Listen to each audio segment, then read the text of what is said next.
And now, the eternal question. Can everybody hear me all right? Am I echoing? Am I out of sync or whatever we're supposed to do here? If I am, I don't know what to do about it. I don't have any Asians here. He's in the channel, but that's all I know how to do. Let's see. We're, okay, audio good, says Dark Lurker. And Dark Lurker is Asian, so he would know. So thank you. Yes, thank you. Yeah, okay. And Caraway, ever optimistic, says, sounds fine for the moment. Yes, we all know how these things work. I'm not going to bother introducing myself. You guys know exactly who I am. I want to thank my wonderful friends and Patreon patrons for coming to see this stream at this very, very unusual hour. And for those of you who couldn't make it live and are watching this on recording, hello from the past. I am talking at you even though I am... Anyway, okay, so... I'm not exactly sure what I shall do. I don't intend to drink during the stream. One, it's early afternoon. And two, I do have somewhere to go this afternoon. So I don't want to be like stumbling about when I get there. I'm going to be ending this stream at 3 o'clock, unless I run out of things to say and end it earlier, for two very, very good reasons. I am going to the movies today. There's an interesting film out I've been wanting to see for some time. It's called They Shall Not Grow Old, or They Shall Never Grow Old, I believe. It is an amazing bit of cinematography. They have taken all these old, jerky, black and white silent films that were made during World War I, and they have remastered them, colorized them, smoothed them out, gotten professional lip readers to figure out what people were saying, and then they've added voices to it. And I've had a fascination with World War I for some time, and this will be the first time I get to see it live, as it were. Also, at 3 o'clock, I do believe that will be the start time of the funeral services for Raving Rendal, longtime Patreon patron, and of not only mine, but also of Tianlong's and other people as well. So I figure that would be an appropriate time to stop. I shouldn't be sitting here blithering, blabbling while that's going on. So I noticed that the screen, the channel is going, people talking, making the noises and the typing here. So people are saying, you're not wearing a hat. David Hunter, you're extremely observant. Thank you very much. Well, I guess I can fix that. Okay, so if this makes it any better for you, although the lighting in here is not so good, the hat is sort of disappearing, but, you know, not my problem. All right, let's see. Oh, and Ronnie says, I like your tie. It's rather long. Well, how would you know? Yes, this tie was given to me by a particular dragon, and I'm sure you can guess exactly who it is. This is the Tianlong tie. I also have a Qinlong tie, which is blue. That, of course, I can't really wear with this shirt. It clashes a little bit, so I have to wear a light blue shirt with that one. Let's see. Oh, and David Hunter says, my wife thanks you. I guess your wife likes hats. Well, this is, let's see. Oh, yes, this hat was given to me by the good folks in Germany. So I've got my hat collection over here. I'm almost becoming like the history guy with all the hats. I recently, if you remember the last stream, made an attempt to order a new bowler on the internet. That was a mistake. I don't understand how people can order clothing, especially shoes, on the internet. How can you just order something that you've never tried on? Hats are the same way. Hats either work or they don't. And I can have an entire shelf full of bowlers that are all equivalent, but only one of them is going to work, if you know what I mean. So, what? Oh, somebody says, stream's gone down briefly. Oh, it's back. That was a blip. Did I blip? Well, I didn't mean to blip, but here I am. Hopefully it's just a little hiccup. Well, I very much hope so, too, because I don't want the stream doing weird stuff on people here. Okay, by the way, how long was it out? I'm very, very curious. Was it just a few seconds? Was it 30 seconds? Now I have to wait the traditional 10 to 12 seconds for people to answer the question. Ronnie says, you did a blip, you're supposed to do a blep. I don't blep. I'll leave that to the puppy next door.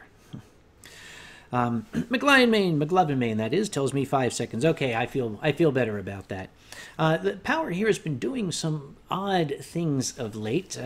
I don't know if someone's digging in the backyard or something, or if the old Civil War era infrastructure of North Carolina is finally showing its age. Well, anyway, as many of you know, if you watched the last stream, I think I mentioned this, I gave up my position that I had down in Wilmington, North Carolina. The 2-hour commute was starting to get to me, as well as the expense of maintaining a secret laboratory down in those parts. But I started my brand new job this very week. I had my first week at work, and well, so far I'm liking it. An interesting thing. I don't know if it's really easy to explain, but the atmosphere where I work just seems relaxed. Where I used to work, it was a contract laboratory, and you could actually feel the tension in the air. If you concentrated, you could grab pieces of it and put it in a box and save it for later. But where I work now just doesn't have that atmosphere of tension, and I'm enjoying that. Pardon me. And Angus Lipa says, no UPS for critical equipment. Well, the laptop isn't exactly critical equipment. I thought that the modem over there was on UPS. Maybe it's not. Ronnie, when you come to visit, you need to Asian my modem so it doesn't do that.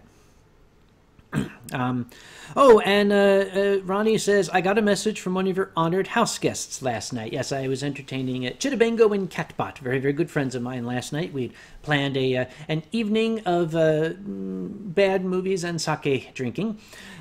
They did indeed find Tianlong's basically mega bottle of sake. Actually, let me get it. I'll be right back here. It still exists. Don't worry.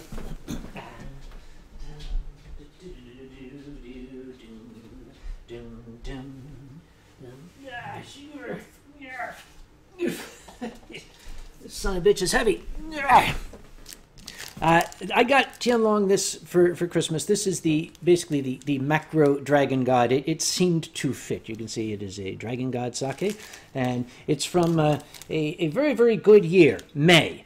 So the thing is, it wasn't really something he could easily take home with him when he left, so we have yet to figure out when exactly he is going to drink it. Indeed, Chitabenga was teasing him last night, saying that he had found it and we were going to drink it, but I would not allow such a thing because I like my limbs remaining attached to my body. So I shall put this back down. That's a lot of sake. Oh, Gumi says, fuck, I'm late. Not really, Gumi. I just... 8 minutes. What the hell? 8 minutes, that's not going to do anything to anybody. Okay.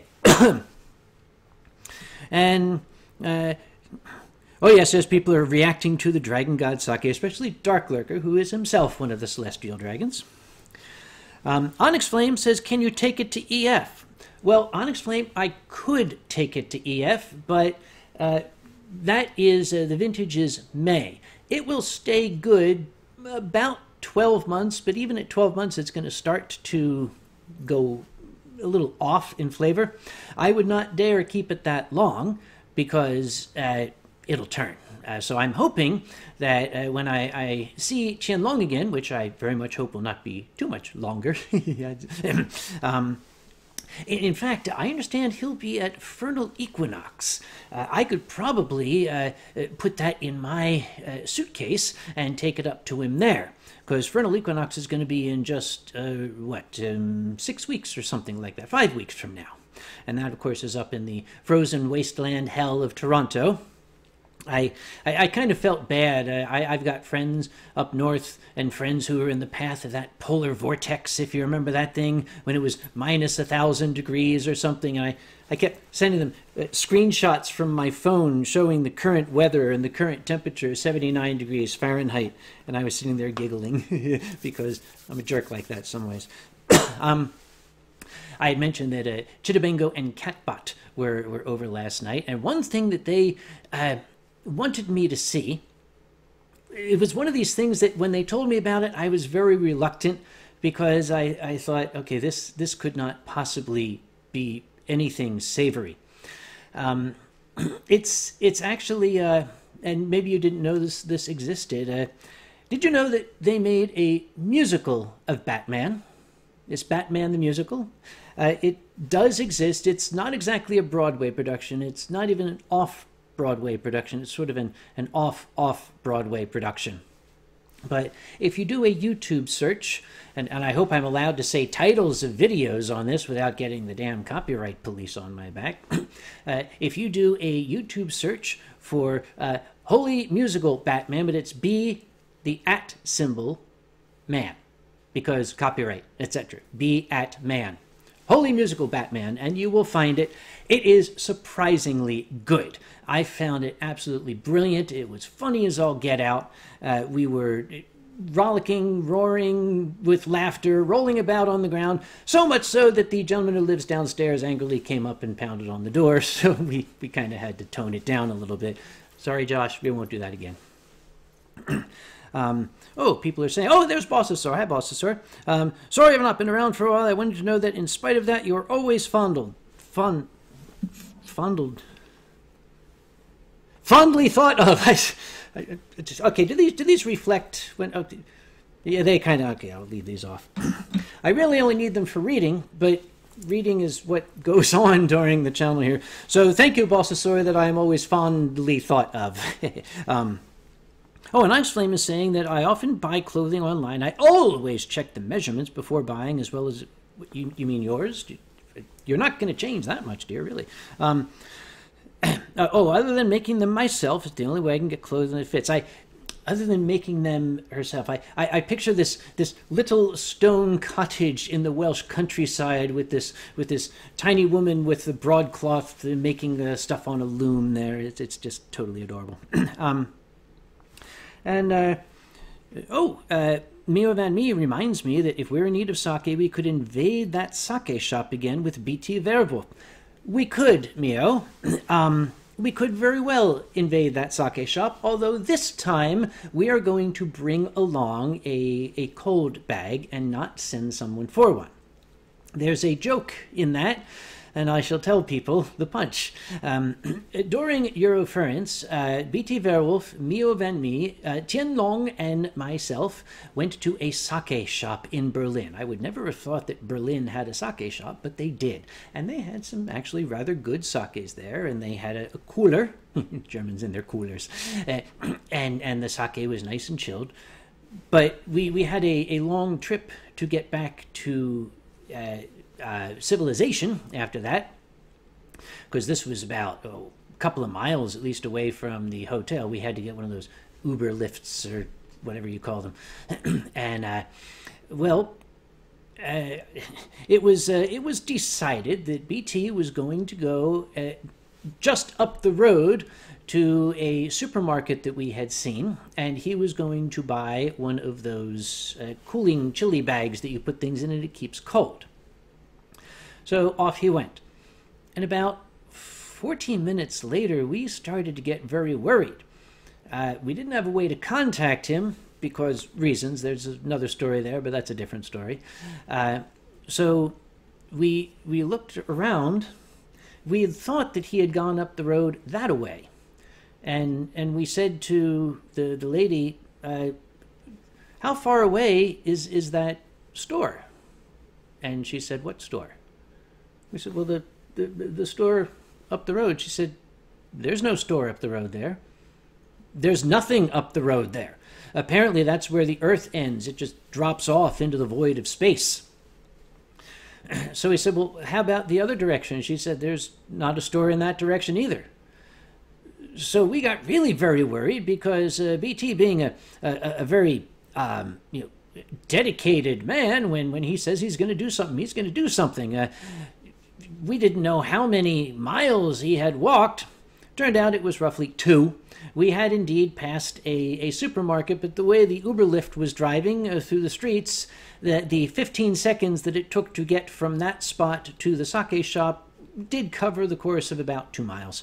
So That's the little in-joke. When that sake shop comes up, we have to mention that. Of course, since we were there, we were engaging the nice lady in some conversation, and I think we broke into one of the bottles, didn't we? I'm pretty sure we did. I don't know. I'm having trouble remembering the latter part of the story, but I think we broke into one of the bottles. Let's see. And BT Verov said it was exactly 1.5 kilometers back and forth, so just a mile. Oh, I thought it was a mile each way. Okay, so if it was a mile round trip, can you remind me why it took the fellow the better part of an hour to make it? I should like to know. And, Cordsy Cat says, holy cow, is this year really EF25? Holy mackerel, it is. My first Eurofurence was EF8. So, that's a lot of EFs I've been to. Oh, my goodness. EF25. Time does fly. That first EF was very, very charming. It was held in a youth hostel. It was a section of Germany called Oberbernhards. The town, I think, was Olpa. And it's a nice, quaint little German village. And the youth hostel was so far out in the countryside, you had to drive along a road that was about as wide as my thigh. And literally in the middle of nowhere, there's a farm on one side and endless woods on the other. The first thing that struck me, after the dazzlement of, oh my God, Eurofurence is amazing, they had signs just at the entrance to the woods saying, no fursuiters in the woods. This is hunting season. We're not kidding. Okay, that's a pretty good warning. It was, I think, the Saturday or Sunday morning of the convention that when I woke up and went trundling down to get some breakfast, I noticed a lot of activity was going on. And, security people rushing back and forth. And I was very, very curious because it's a con share thing. When you see security people rushing, you have to figure out what's going on. So I stopped one and I said, what's up? And he said, Kaus. I said, Kaus. What's I wasn't so good at German. I'm like, Kaus.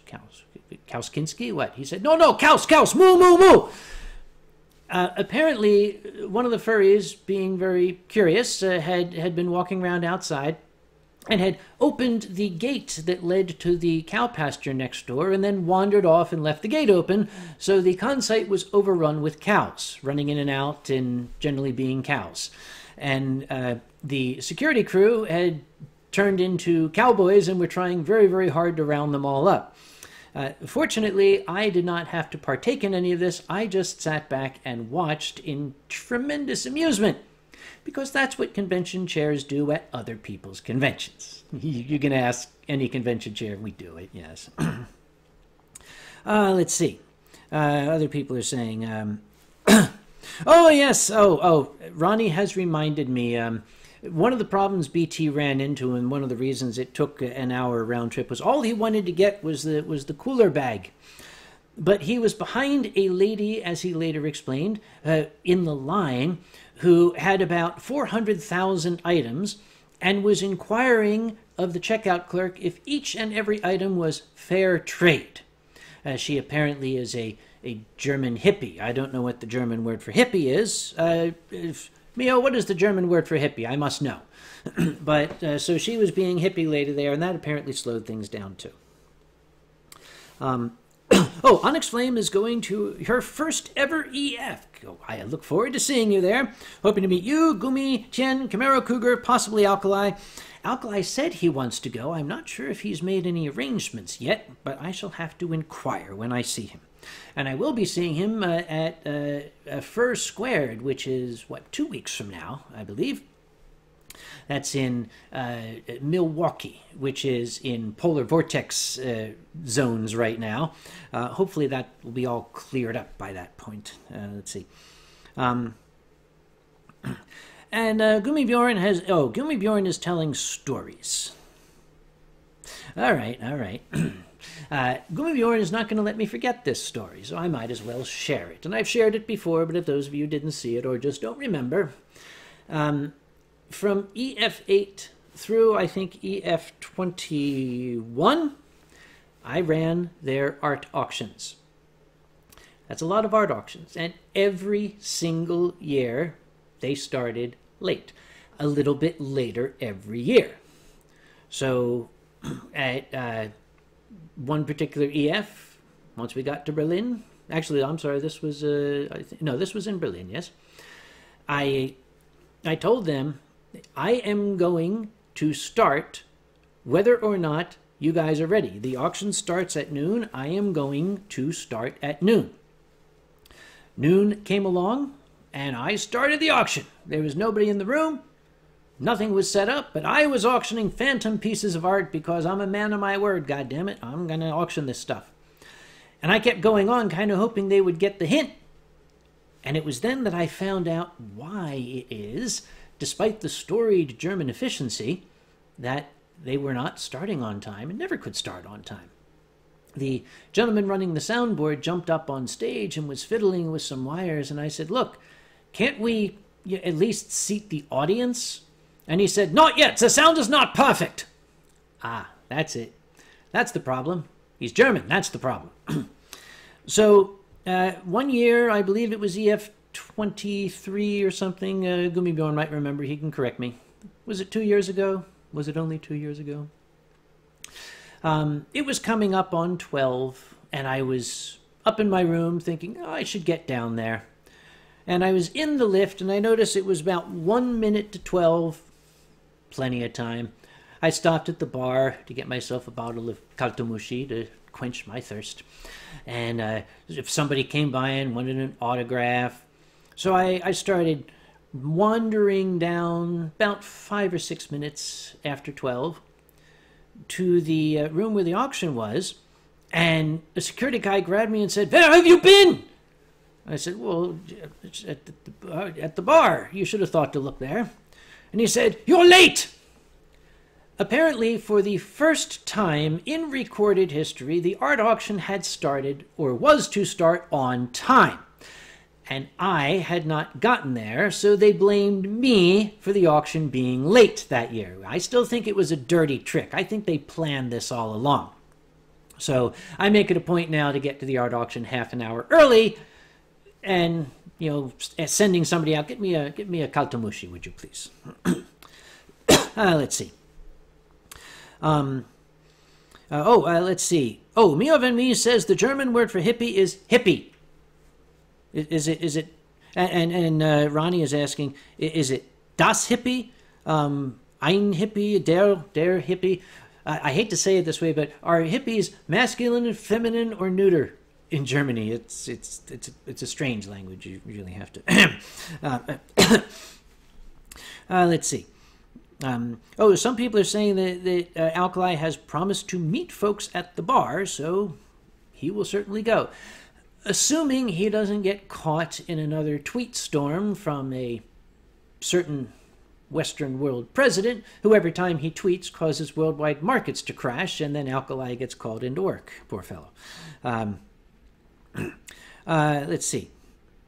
Oh, Mio Van Mee, that's very, very mean. Oh, no, it's... I only saw the end of the sentence. It depends on the gender of the hippie, whether it's der hippie or die hippie. But having just glanced down, what I saw was die hippie. I thought, oh, dude, just chill, really. This. Onyx Flame is going to order some kaltumushi at EF. Do you think the bartender will be amused by a Welsh woman attempting to pronounce it? They've probably heard every iteration of it, my dear. Don't worry. And BT says this year we should pre-order some sake, and he can fetch it together with BT. Yes, so it's already at the hotel when you arrive from the airport. I think that we have. I'm pretty sure that we have educated you fellows enough. We could probably go by your decision. Normally, I'm worried about other people buying sake because there's a lot of things to look for, but these guys have been hanging around, both Tien and myself, a while. I think you've picked it up. You know what to get. And if you get the wrong thing, you get to drink it. We'll have wine. What else is going on? Boy, normally the chat's going like this, and I'm having trouble keeping up. Now I glance down, and this is the thing when it's so few people. There's only a few things coming by, and BT is promising Dasai 23. If you can get the Dasai 23 and remember the date, it must not be any older than a year. As a matter of fact, if you're getting very high quality sake, even a year is starting to get towards. You'll start losing the edge. So again, the fresher, the better. Sake does not age in its bottle at all. Oh, and Silent Dawn is being silent. Yes, thank you very much. When Ronnie next comes to visit, I have got to take him to the store where I got all of those sakes that you saw during the Christmas stream. If you remember that I gave Tianlong his 12 days of Christmas, or rather his 12 drinks of Christmas. We were wrecked that night. But that represented a very, very small fraction of the variety that they have. I think Ronnie will enjoy that place. I took Chitabengo and Catbot yesterday, and they were very, very, very happy to have learned of its presence. Let's see. Oh, Pergo Pixel, did you ever teach history? History, no. Chemistry, yes. But I didn't teach history. I would like to. I mean, what is a storyteller but a historian? We're the same thing. And if history teachers learned that as long as they can make history interesting, people will care more about it.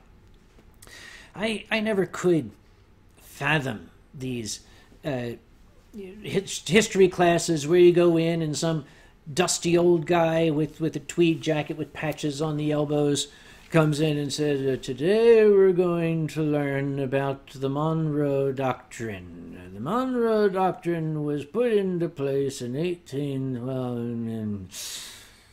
on and on. They teach you about all the political upheavals that were going on, and the Habsburgs versus the Vikings or whatever. The Habsburgs won 7-0, and that's dull. Nobody frickin' cares. I don't care who the hell the Habsburgs were. I just care about the cooler parts of history, and maybe cooler is not the best word, because there are some parts of history that, while interesting, are rather horrific. But they would teach us about Abraham Lincoln, and how Abraham Lincoln was the statesman, and had been. They gloss over that he had been the junior senator from Illinois, which I guess that's kind of interesting. Then they jump right into the attack on Fort Sumter and the Civil War and all that stuff. A lot of people don't realize that, number one, Abraham Lincoln didn't have the deep, booming voice that Hollywood likes to give him. What was his name? Captain Ahab was playing Abraham Lincoln. Just 77 years ago. Apparently, his voice was rather high pitched, and he was rather, as Boozy Barrister likes to say, an excitable fellow.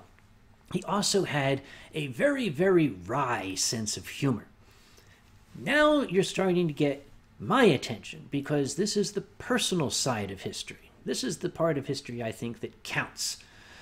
Screw the Habsburgs. What was Abraham Lincoln like? He liked self-deprecating humor. There was a wonderful quote that when he was on the floor of the Senate, doing whatever senators do when they're on the floor the morning after, one of the other senators interrupted and called him two-faced. The junior senator from Illinois is two-faced. And Mr. Lincoln turned and, without missing a beat, said, "Sir, if I were two-faced, would I be wearing this one?" Which kind of derailed the other gentleman's argument. So humor has its place. There was another quote late in the Civil War when Ulysses S. Grant had turned the tide and was kicking the South's butt from east to west. That at a garden party in the Beltway before there was a Beltway, a proper lady came up and said, "Mr. Lincoln, I shall have you know that General Grant drinks." And Mr. Lincoln was overheard to reply, "Well, madam, kindly find out what it is that he drinks so that I may feed it to the rest of my generals." I would have liked that guy. See, history is just exploding with fascinating stories. If you don't believe me, look up the history guy on the internet. He's got a degree in history and he loves history, and I am completely smitten with him. He is an excellent storyteller, and he basically tells people about history that is nearly forgotten and shouldn't be. That was a very, very long answer to a very, very short question. So I'm just trying to kill time here. What else is going on? Pergo Pixel, do you know about the Silk Road? I remember hearing about the Silk Road and something about how it opened up trade between one people and another people. And yeah, the Silk Road was very important, and that was like 4 chapters in a history book in 11th grade, and that was the Silk Road. Now, I want to hear about what it was like to travel on the Silk Road. I want to hear about that little motel that's at the corner of the Silk Road and Habsburg Way. That what went on in that little hotel. That's interesting history.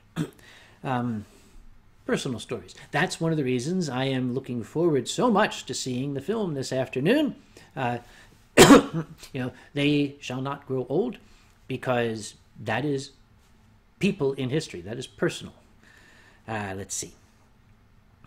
Oh, Onyx Flame did get the photo of the dragon-topped tree. That was a lovely photo, and it was a lovely little dragon. Mum still has it hanging in her window, so thank you very much for that. It's a little red Welsh dragon, rawr. Let's see. And Ronnie says, now today's kids are like, I paid attention to it because it had a big, sexy anthro tiger in it. History needs more of those to get kids to learn about history. They had anthropomorphics back then. If you threw in a few furries into history, people would pay attention. I've got a collection over here. One of my stories is in it that does just that. It's Gods with Fur, and is talking about some of the ancient gods that were furries. And there was a publication that SOFA put out many years ago called Historomorphs, and some copies I think are still available. Furries through history. You put a furry in, and you can get people's attention much more so than if you just sat up there and blithered on and on about the War of the Roses, and this rose fought that rose, and then they had a bunch of little roselets, and that meant England, could be free, or I don't know, something like that. There was an issue of Historomorphs had one of my stories in it. I'd be almost afraid to have people read it today because of the way some people react to certain things. The story that I wrote involved a Nazi, a real live actual Nazi, a member of the National Socialist Party, and very, very proud member of the National Socialist Party. He was a gentleman named John Rabe, and that's R-A-B-E.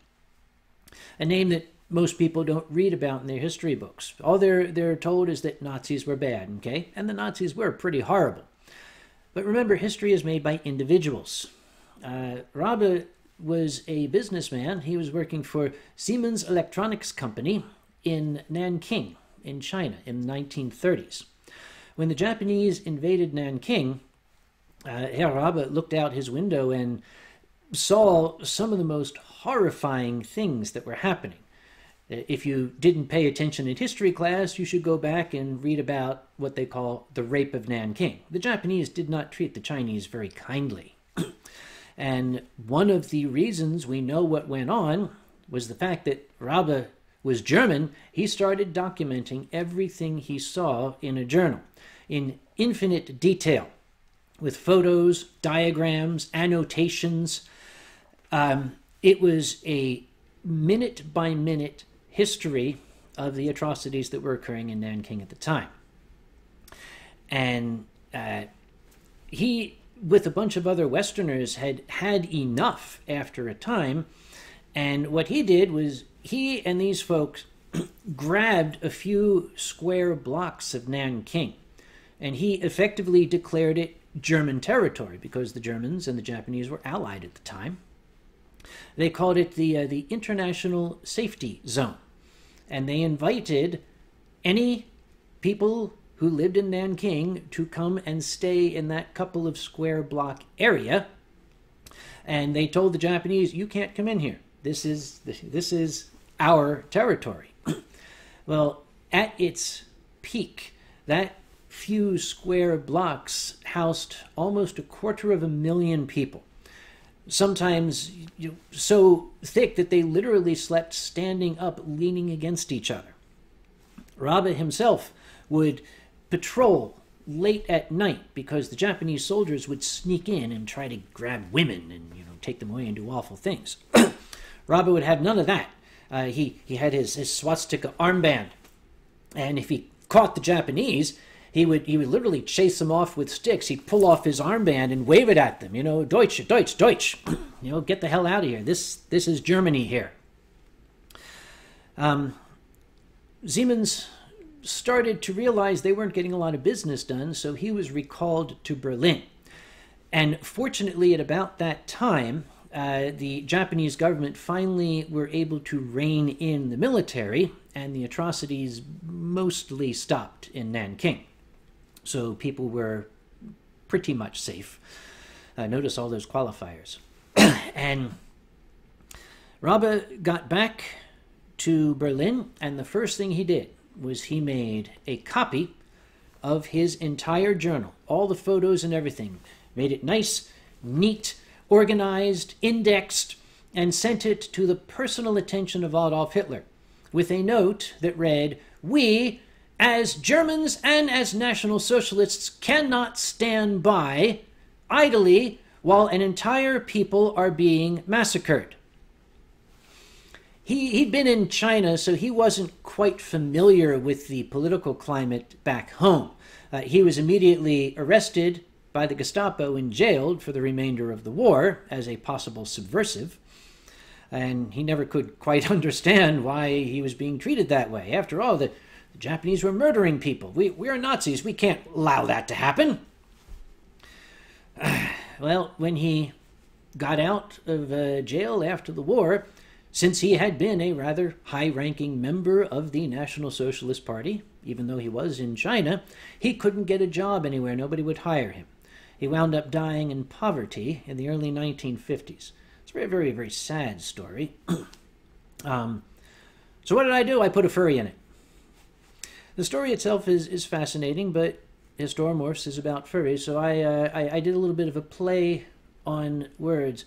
Rabe is raven in the German language, so I made him an anthropomorphic raven who stood out, rather, among the Western population that was living in Nanking at the time. I called it the Good Bird of Nanking, after the title that Rabe himself had been given, the Good Man of Nanking.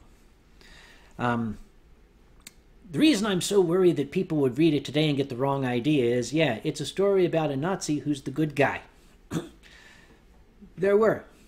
Probably not many of them, probably not enough of them. But I'll say it again.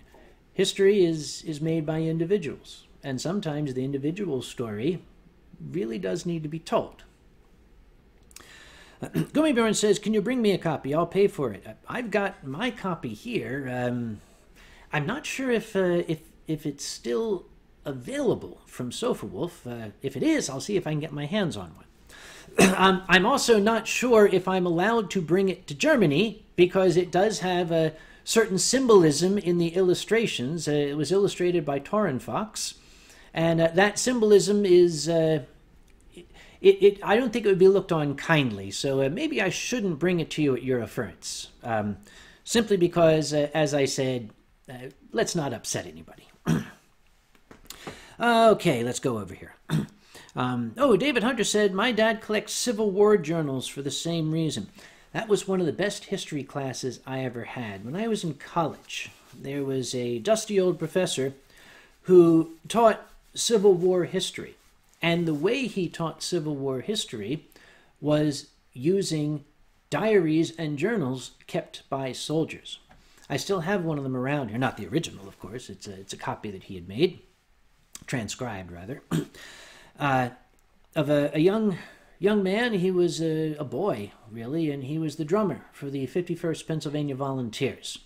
He saw action at Antietam, at Gettysburg, at Fredericksburg, you name it. Everywhere the 51st went, this guy went. And seeing the Civil War through the eyes of a boy is it's something that's kind of hard really to describe. We're used to seeing the big epic Civil War battles on here, but the simple statement in there, got rations, RASHUNS, adorable. Today saw the monitor Keokuk in the river. Just that simple statement. This is a kid saw these things. One passage I remember was the very short little passage in there. Got took prisoner, PRISNER. Got took prisoner today. Then the cavalry come over the hill and boy I run.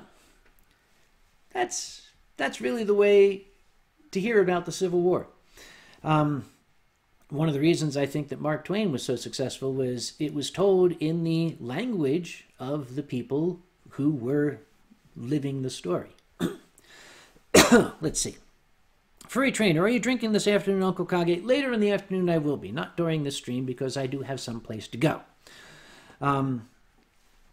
BT Werewolf says that the imagery in that book is okay as long as you don't show them around publicly. Okay, I'll bring it to you. I might put it in a plastic sleeve or something just to be sure. Let's see. An Onyx Flame, the quote from BT Werewolf is, swastikas in books are okay. Onyx Flame apparently misread that as swastikas in boobs. Onyx Flame, get yourself a pair of these. They're very, very useful for reading. And Greek Yoshi says, you never know, there must be a female out there who put a tattoo of such a... Probably there is, but I really don't want to see it. Oh, boy. What are people talking about? Now we're old people are talking about history. Lovely. Wadia says, put a dragon in it. Everyone will read it. Yeah, I suppose. Because dragons are a form of furry. And Greek Yoshi says, I need to learn what double is. I'm afraid I have no idea. Google it. There. Let's see. Oh, and let's see. They're still talking about the imagery in the book. Why is it I don't even want to say the word? Hakenkreuz. It's nasty. And Gummibjorn tells us the dragons are bald furries. I don't know if you want to say that terribly loudly, Gummibjorn. We do happen to have several of them in the channel right now. Furry Trainer is drinking because she does have somewhere to go. Very, very good, dear, but I shall be driving. Keep talking among yourselves. I'll think of something to say. I should at some point... I've got that old history book, that journal, if you will. Maybe I should get it out sometime and just read some of the passages. I can't do it now because it's in a box under some other boxes in a closet which has boxes in front of it. So that'd be for another day. Okay, thank you very much, Greek Yoshi. He's added on to what Gummibjorn had to say. Dragons are bald furries, and Greek Yoshi says, yes, bald but hard. Probably. Oh, there's a BBF here. Hey, BBF, how you doing? BBF is an amazing cameraman, by the way. He's the one that captured that little snippet of footage about the arrival of Jim Cummings at Anthrocon that you might see on my YouTube channel. Let's see. Oh, and everybody's saying, hi, BBF. Hello, BBF. And thank you very much for coming. I know it's probably dinner time over there in Germany, and I hope you're not, skipping the meal, just on my account. Incidentally, if you are at a convention and you see a big news-looking camera running around, as long as the person carrying the camera looks German, it's safe. That's BBF. He's even got the BBF TV logo on it there, so you don't have to worry. Just if you have a fursuit, don't try to nose boop the camera, because one of these days we're going to scratch his camera lens. I see a lot of hard noses going against the thing there. Let's see. Onyx Flame says, I'm currently making a cover for my suitcase. Someone in Gumi's Telegram said the airport security will just cut it open without permission. I don't believe that's true. Well, Onyx Flame, I hate to tell you, if that cover is not very readily removable, they will do that self-same thing.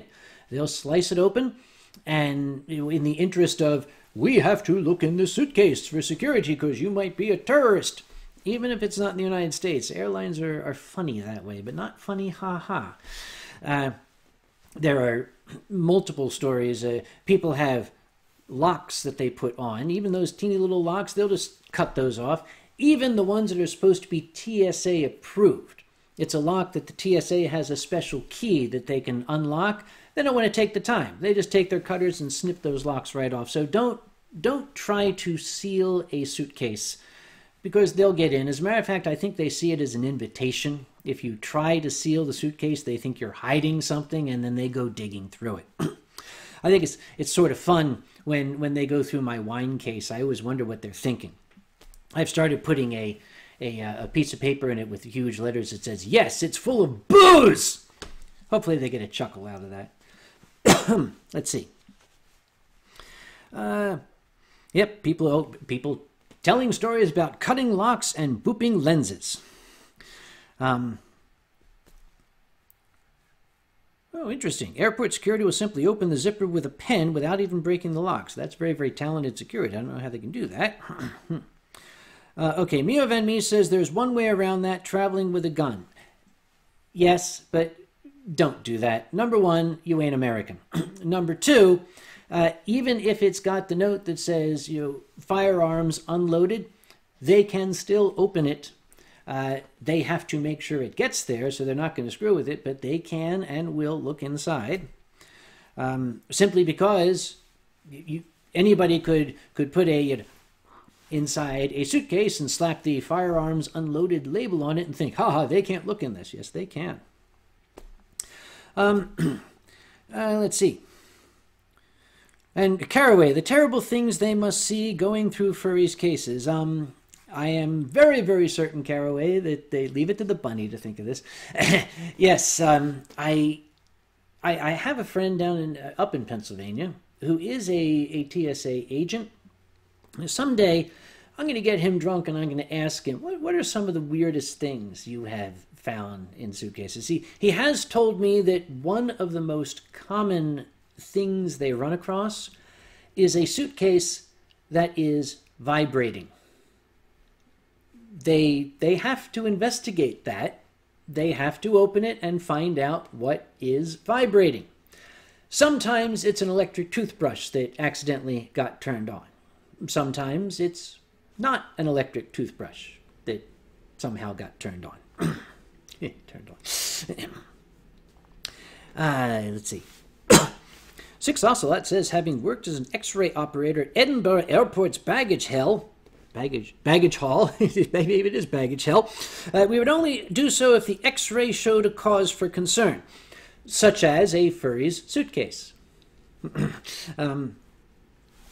No, in the USA, they open suitcases all the time. I cannot imagine what would be in my wine case that would make them so curious. I mean, it's bottles, it's liquid. Maybe they just want to make sure it really is booze. And BBF tells me that Tani was once ordered by airport security to wear her fursuit head. I never saw so much security in one single spot. Okay, there are multiple levels to that story. First off, it is intriguing that they would order her to put the fursuit head on. I can see why they would. Number one, it's the idle curiosity of, that is a strange thing. But Tani's characters have a natural charisma, let's just say. It's just when she puts on even the head of one of her characters, it becomes one of the most intriguing creatures. So I can imagine that the spell was woven among security, and they're all just standing there staring. Let's see. Six Ocelot tells me, I've seen a toilet cistern come through the x-ray. You've seen a toilet cistern come through the... Well, thank you very much for sharing that. I'm going to have to bleach my eyes now. All right. Gummibjorn, why would anyone have Tani cover up that pretty head? Tani is a gorgeous, gorgeous woman. You know, I do not for one moment mean to imply that there is any reduction in her natural beauty by putting on the fursuit head, but it definitely brings the character to life just by the very fact that she is wearing it. You understand what I'm trying to say, right? This is being recorded. I don't want to come right out and say it. Wadius feels that Norwegian Airlines likes to send your baggage to the wrong airport. Well, Wadius, maybe you were going to the wrong airport. Perhaps your bags knew something you did not. Onyx Flame says, I'm going to booby trap my suitcase so that they open it, my 3-foot hoop skirt explodes out of it. That might be funny to some, Onyx Flame, but I don't really recommend doing that. They tend not to have a really good sense of humor in those areas of the airport. Yes, a booby trap, a trap that catches boobies. There was an adorable training film made in World War II with Private Snafu. You can find it on YouTube. Look up Private Snafu booby trap, teaching soldiers what not to do. It's sadly in today's world a rather common thing. Retreating armies will leave behind something that entices a soldier to handle, and it then will take his life. I had an old gentleman tell me that something that the Germans would do, if the British were overrunning their positions, they would, the last thing they would do is they would use their bayonets and hollow out a hole in the wall behind a painting in the nicest house in town. And they would put a grenade behind it and then hang the painting crooked. Because know your enemy. They knew that when the British settled in, the commander was going to pick the nicest house in town as his headquarters, and as soon as he saw that crooked painting, he was going to straighten it. They lost a number of commanders that way before they finally got wise. Mio Van Mee says, didn't your suitcase take a detour once at EF without you? Strangely enough, it was EF9 where a lot of things went wrong. My luggage got waylaid somewhere on the way to Prague. And then, of course, it's where should we deliver it to? Okay, there's a Stalin-era youth camp up in Samopsha. Just deliver it there. It's the third bunker on the left. Okay. And Gummibjorn reminds us, when you're talking about nice booby trap, there's Roger Rabbit's wife, Jessica. Jessica Rabbit, yep.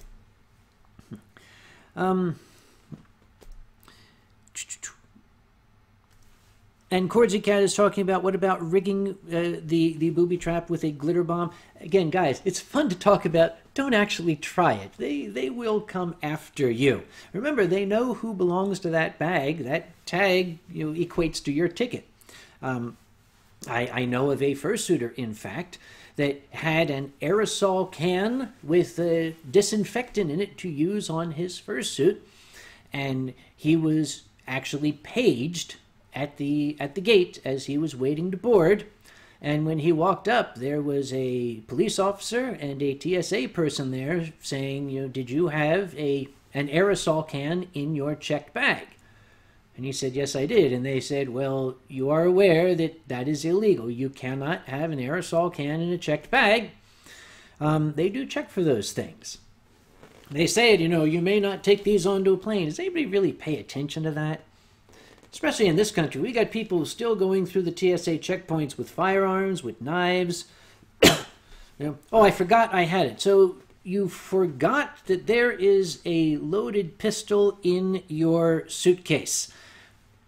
That's the sort of thing I think would remain on my mind, but whatever. By the way, before I forget, I am planning my upcoming streams. I am looking forward to the stream that will be after Anthrocon this year. One, because it will be after Anthrocon. That will, again, be, well, I called it last year the PTSD stream, because that pretty much is what it is. But I caught hell from a person who claims to be a sufferer of PTSD, and I was making fun of it and light of the situation and everything. Oh, for fuck's sake. So we'll just call it the post Anthrocon stream then. I have made the arrangements to have Crash Azarel all the way up from Brazil. He had some trouble last year. We were going to have him up around Anthrocon time, but for some reason that remains unknown to this day, people from primarily Hispanic nations were having difficulty getting visas to come to the United States. But he did eventually get his visa, so he'll be able to come visit us in July. What else is going on here? Okay, we're talking about BBF's addiction, really, to spray cheese. It is not healthy, BBF. I've been trying to tell you. Spray cheese, not even once.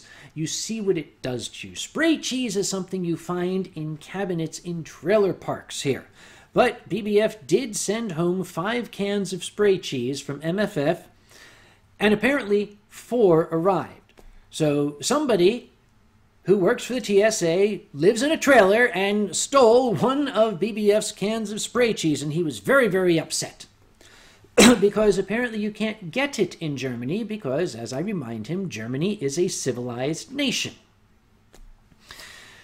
Spray cheese. I think actually it's a felony in France to have spray cheese. The French are very, very proud of their cheese. Now you're going to put this oily plasticine substance in a can and pressurize it, and you're going to squirt it out onto a cracker. No. Okay. Bossasaur, who is a sufferer of PTSD, gives me permission to use that term. Thank you, Bossasaur. And BBF says, oh my gosh, Crash, he's such an awesome guy. He is, and I'm looking forward to having him on the stream. By the way, BBF, when are you going to fly out here and be on this stream? You haven't come to visit me since I got down to North Carolina. As a matter of fact, none of the Germans have come to visit me since I've been down here. Only one has an excuse, and that would be Night Fox. I happen to have a very, very good professional working relationship with spiders. We cohabitate this place. I'm perfectly fine with them. It's this is great. You guys have all the fun you want, just don't touch me, all right? And we have that understanding. Night Fox is very, very famous for having a profound dislike of spiders. So he's allowed to say, no, I don't want to come visit you. But the rest of you should come out here. Especially in, the dead of February when Germany is a frozen wasteland and it's, 26 degrees Celsius here and we can go to the swimming pool. Let's see. Unexplained would like to know, is anything from the box of diabetes that you would like more of? Those penguin chocolate thingies were very, very cool. So that, yes. Let's see. Caraway once got stopped going through a detector at an airport. His boots were setting on the detector, and the guy was panicking and telling him to sit down and take off his boots. Well, Caraway, if you were only wearing steel-toe boots, they should be used to that. But that reminds me, I remember I was in a club at an airport, I think it was Berlin, and it was overlooking the security area of one of the gates, and Alexander Adams had been to Eurofurence that year. He was getting some particular treatment. I don't know if you know Alec, but he's fond of wearing leather clothing that has lots and lots of steel buckles and other accoutrements on it. And the silly sod tried to go through the x-ray. I saw him sitting in a chair with 4 German security agents sort of looking dumbfounded, saying, okay, what, we have this guy strip or what? They were taking off his boots, taking off his jacket. It was comical. Let's see. Oh boy, people talking about, now we're still talking about cheese. I wish there was something I could do about the 12 to 13 second lag that I have here. YouTube has this thing, you know, the latency setting, set it to extra low latency. That only gave me like 2 seconds. It's no fun to say something and then go on to a different topic and look back and you guys are still talking about, you know, the stuff that I said a while ago. Cordsy Cat would like to thank the entire stream, I guess, for putting the idea of pressurized feta into that feline head. You're welcome. Okay, what else is going on? And Greek Yoshi is now bringing up the concept of spaghetti in a can. We call that silly string. Really, we do. Oh, and Gummyborn says, if anyone doesn't know, there's a telegraph chat here. Whatever, you kids and your telegraphs. I refuse. I don't like to be interrupted. And I've actually had some people get rather annoyed with me. I say, I don't have a telegram. They say, well, why not? How am I supposed to contact you? You're not. That's the point. I don't know if this is a scientist thing or whether it's just my particular neurosis. When I get busy, when my mind is focused on something, you are taking your life in your hands if you break my train of thought, if you interrupt me. I just don't do it unless it's an emergency.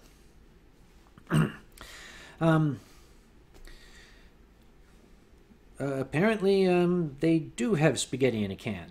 Really? Oh, boy.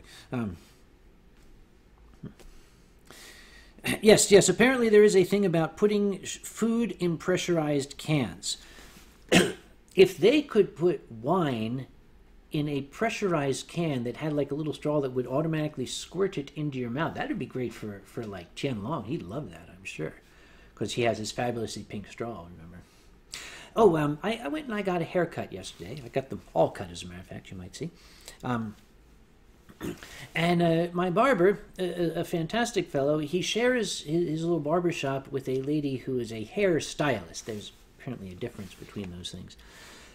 And when I walked in, she had a customer, and the subject of wine was being discussed. So I went right up and said, hello, can you cut my hair instead of him? I want to join this conversation. And the lady stated that she had wine in her refrigerator there in the salon. And then she said, would you like some? I thought, did someone tell her? I said, what do you have? She had some Moscato and some White Zinfandel. Well, okay, Moscato I generally shy away from, but I've been known to drink White Zinfandel. So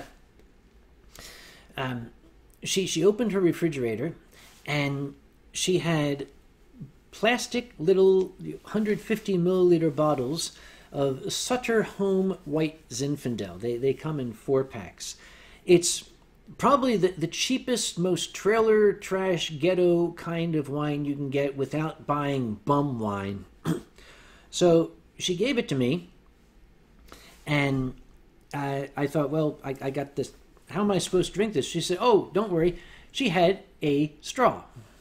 So while I was getting my haircut, I was sitting there sipping this trashy wine out of a plastic bottle through a straw. And it suddenly hit me, oh my God, I really do live in North Carolina. Let's see. Oh, Onyx Flame says, yes, if you want to contact me, you can send me an email. There is nothing unless it's an emergency that requires my immediate attention. That's why email exists. People say, well, can I text you? Yes, you can. I read my email more than I look at my texts. And you're not going to get my phone number to text me because, that way you might accidentally call or you might on purpose call. Neither one is healthy for you. Let's see. Caraway says, unless she's got cheesecake there, leave the Moscato at home. Now, the idea of cheesecake in a pressurized spray can. That might work. Yeah, think of it. A can of cheesecake. And you could kind of put it out on a little vanilla wafer or something. And I might be onto something here. Yeah. I could patent that. Cheesecake in a can. We can call it Cheesecake Whiz. Unless the Nabisco would get copyright, whatever there. Let's see. Oh, Jackal the Circle says, merp, merp. Well, merp, merp to you, too. I hope that means something not dirty in the Circle language. Wadia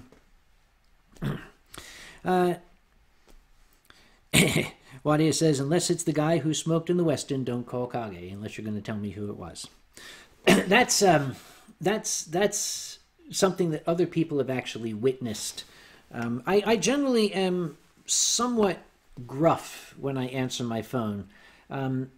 If I'm in a really cheerful mood and I'm not thinking of anything, I say hello. But typically when I'm working, it's a yes, and that's my greeting. During Anthrocon, it's different. There are two possible answers. When you call my phone during Anthrocon, you're either going to get, what's wrong? Or, what? Mostly the latter. The guests of honor are allowed to call me. They get the number. And if the phone rings and it's the guest of honor, that's okay. If the phone rings and it's not the guest of honor, I will crawl through the airwaves and put my hands on your throat. Just don't do that to me. I'm being asked by Onyx Flame, is there any cereals you would say is something people have to try at least once? Oh, my goodness. I can think of some cereals, but the question is, do I really want people to try them? I would mention Cap'n Crunch, but Cap'n Crunch you cannot eat if you are over the age of about 14. I don't understand the physiology of this, but when you're a child, you can eat Cap'n Crunch all day long. It's practically 100% sugar, loosely bound together with some bleached flour.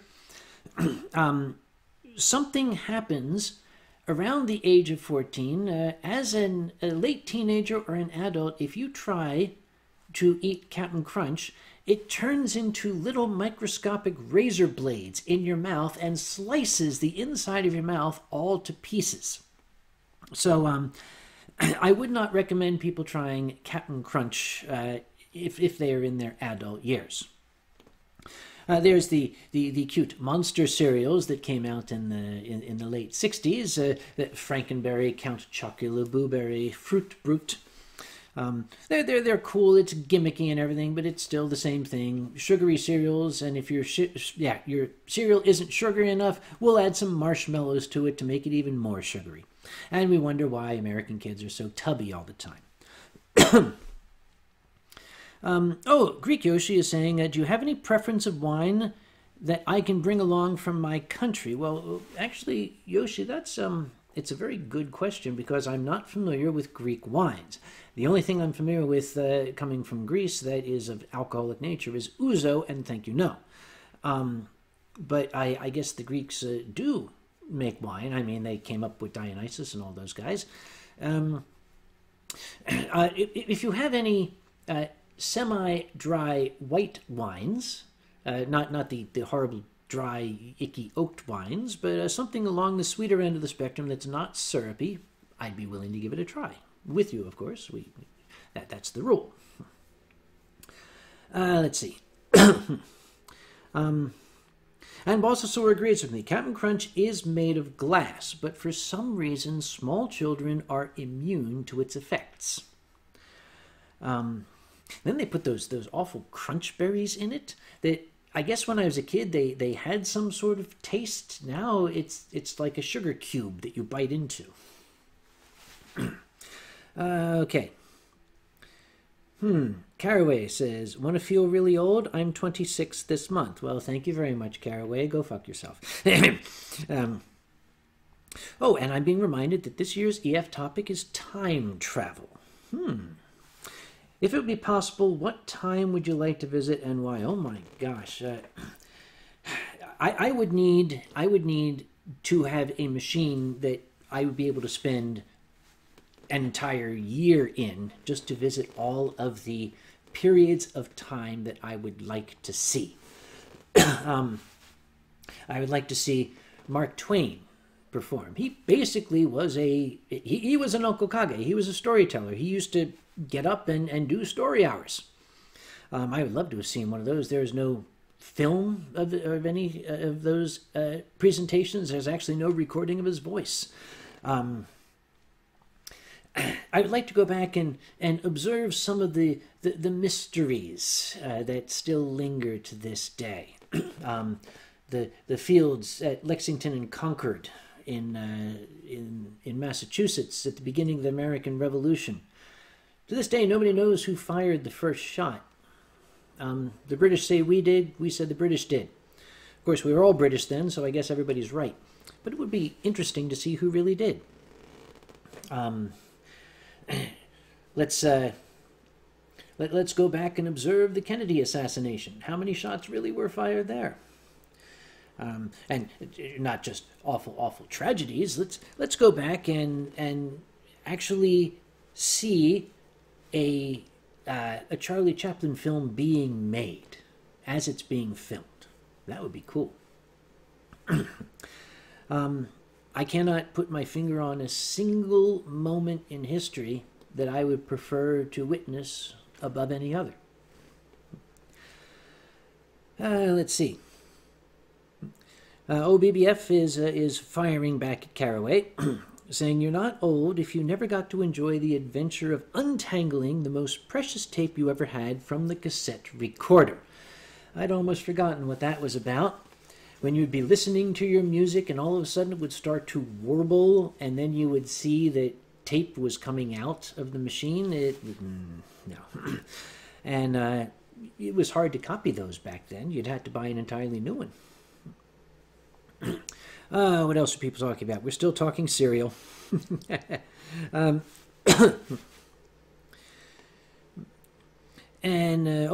Mia was saying, back in my age. Oh, yes, back in my age. The internet was slow and sounded strange. Yeah. You know, there was a time when we didn't have internet. And there was a time when you only had a couple of TV stations. What did you do? You either read books or you went outside. Outside. You know what outside is? That's the outside, guys. You probably have never seen it. We're back.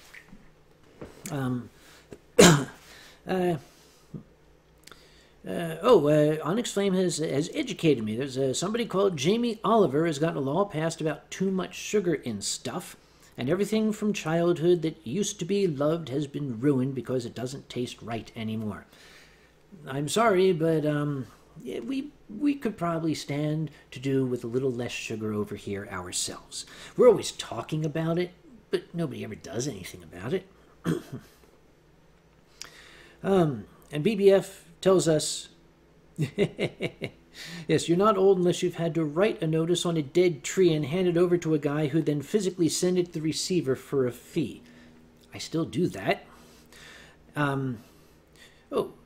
Which reminds me, I have a letter from France. I must remind myself. I'll do that tonight. I have to translate and send along to somebody here. Let's see. And Cordsy Cat tells us when someone would call you on the phone and the internet would shut down. Those were the days, yes. When you'd be on the internet trying to download, say, a picture, and you'd get this little zzz, and then zzz, and zzz, and zzz.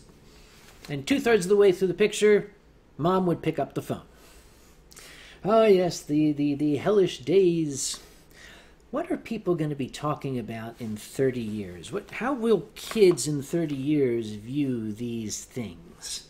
Are these going to be considered laughably archaic? What will their equivalent look like? People want to know, what period of history I'd like to see. I'd like to go forward. I'd like to see what will be considered quaint and antique 30 years from now.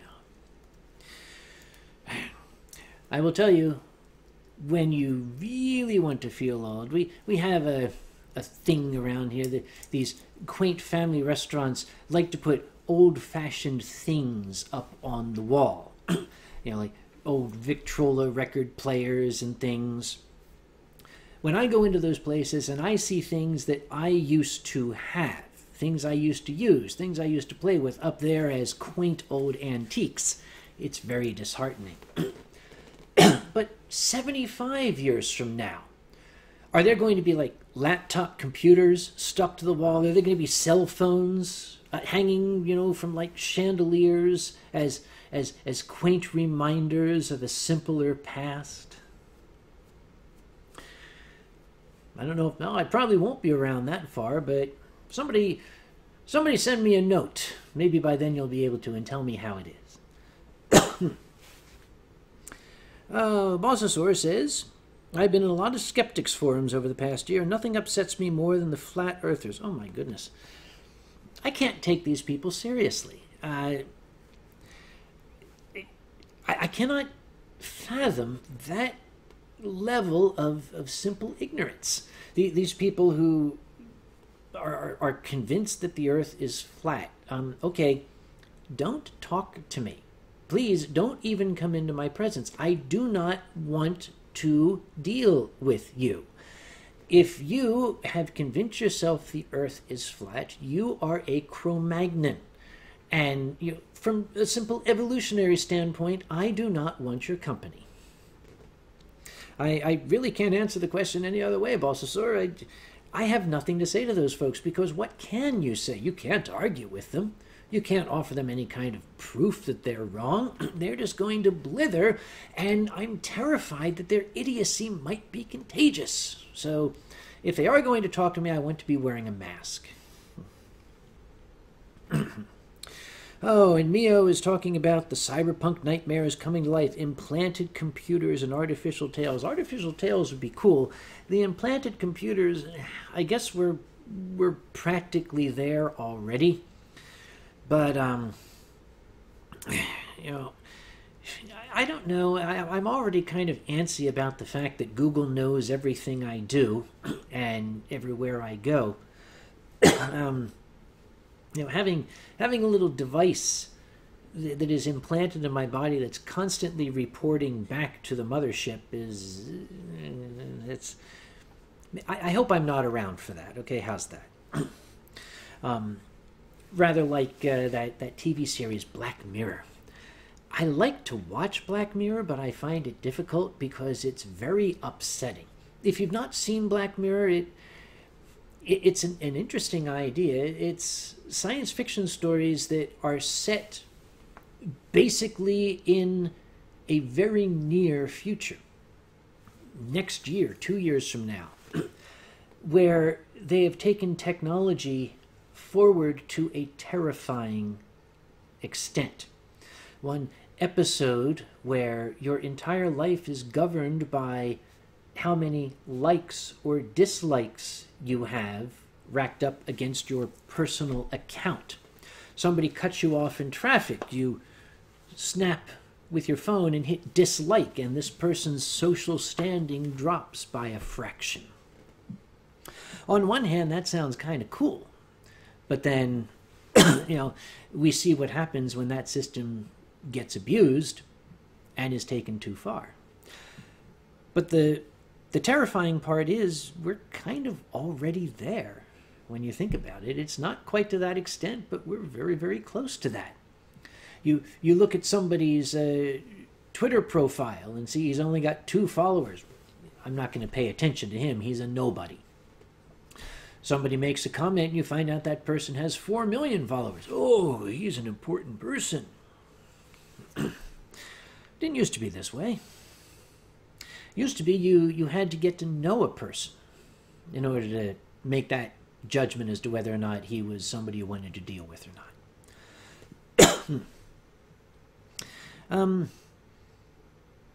And indeed, Onyx Flame points out it's amazing how far technology's come in over 30 years. You know, and it's been accelerating. I mean, when you look back, you know, the level of technology we had in 1600 was not too much different from what we had in 1700. There was a little bit of change by 1800. There was a lot of change by 1900, and by the year 2000, we had gone forward, you know, eons, it seemed. No, who was, that fellow who years ago basically was predicting the rate at the way processing speed was increasing. It was like on this exponential curve. Like we were doubling our processor speed every 18 months or something like that. Now you're getting into factorials and that. Okay. Oh, Aaron, hey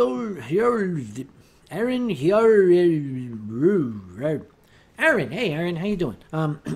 That's a reality in China. You do have that social status implemented already. There you go. The Black Mirror is coming true.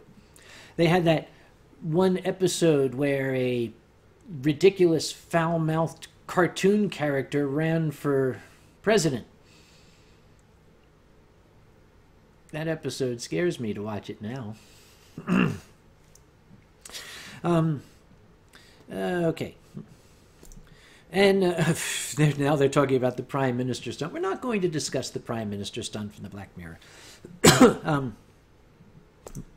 And Corgi Cat is musing about the idea of our community pioneering virtual fursuiting with holograms or something like that. You know, thinking about the dearly departed stalking cat and his surgeries. Could we do it virtually? Could we alter our appearance electronically? Well, we can through the screen. We've got the whatever, I don't even know what they're called these days, where you can be another character. It follows your face, and that's the beginning. That's on a screen. You know, it's not that big a jump, I guess, to, you know, having somebody wear a pair of glasses with processors in them that could make that happen in actual life. But that comes with its own set of problems. For example, in Star Trek, we have the holodeck. You've all seen the holodeck, right? How do you get somebody to come out of the holodeck? If I had this room I can go into and my every dream I could just make happen, I would never leave the place. They'd find me dead of starvation in there. Unless, you know, I could dream of a restaurant. Yeah, food replicators. Okay, just lock me in there. I'll spend the rest of my mortal days. There was that movie whose name I can never remember, with Bruce Willis, where people didn't come out of their houses. They just sent their, you know, android avatars out. It was a fascinating movie, but where were the furries? That movie really needed to have furries in it, because, let's face it, we would.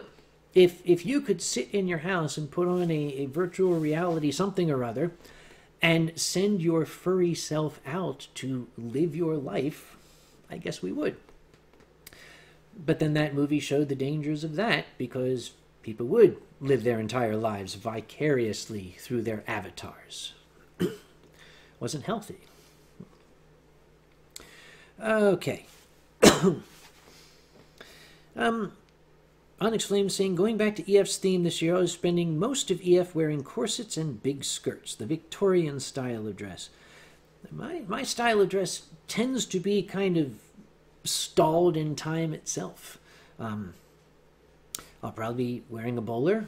I'll just wear my regular clothes. This fashion has not changed significantly since the 1980s, which is the last time I think that the tie kind of settled. It gets a little narrower, a little bit wider every year, but that's it. You know, the collar is the same, the shirt is the same. Oh God, the 70s. Ties like that wide, and they go, ugh. I hope we never go back to that. And the collars that stuck out to here, and velour. Now, I think the 70s sort of sobered our society up. I mean, the 50s kind of started getting nonconformist and wild, and the 60s, of course, was, anything went. Then came the 70s, and I think that's when our society said, well, okay, we've gone too far. We've gone too far. So we kind of settled down in the 80s. We still had Cyndi Lauper and Valley Girls, but then when we got to the 90s, nothing really wonky came out in terms of fashion. Or maybe it's just not long enough ago. Oh, Gummyborn says, I'm a perfect Victorian gentleman. Oh, no, Gummyborn, I happen to like indoor plumbing. Yes, I'm not really a perfect Victorian gentleman. And I'm not going to throw the toilet water out the window and shout, Garde de l'eau. Let's see now. Oh, Unexplained I continued that train of thought. If there was a specific style of fashion or item of clothing that should be acceptable to wear now, what would you choose? Obviously, hats. There was a time a gentleman would never leave home without wearing a hat. I've adopted that myself. I don't know why they did. It was just the thing to do. Gentlemen would wear hats. And there were all sorts of fashion rules that went with your hat. You were expected to wear your felt bowler or your fedora, if you chose, all the way up to the 30th of April. You were only allowed to switch to your straw boater hat on May 1st. Who came up with that? I don't know. But there are accounts of a huge heat wave in New York City in 1915, and these poor fellows who still had to wear these rather heavy, stiff wool bowlers, and looking forward to the magic May 1st when they could finally put their straw hats on. Because no one would think of putting on a straw hat a day early. Let's do without that part of the fashion and just bring back the hats. Because Frank Sinatra said it himself, hats are attitude. The way you wear them, you can convey all sorts of different feelings and stuff. You could be casual, you could be menacing, you can wear it a little jaunty angle like this. You could wear it upside down and be I don't know what the hell. So yes, I'd like to see hats come back into style. I'm a one-man crusade to make that happen, and so far I've had very limited success. And, everywhere I go when I'm wearing the fedora, people comment on how spectacular it looks. Well, if it looks so spectacular, why doesn't anybody else want to wear one? You'd think they would. And Bososaurus says, I grew up in the 80s. The 80s were the best. The 80s were pretty cool. The latter 80s, let's just say. I liked the later 80s. Computers were just starting to come into their own. Video games were actually becoming something that you could actually appreciate. We went from Pong to Pac-Man to Zaxxon to Dragon's Lair to whatever the hell you kids play these days. The early 80s, particularly before the fall of the Iron Curtain, it wasn't really that great. I mean, we were still, living under the threat of nuclear annihilation on a daily basis. That's one of the reasons I really liked Mr. Gorbachev. Now, in 15 seconds, I'm going to go on to another topic, and people are still going to be talking about the early 80s here. How about?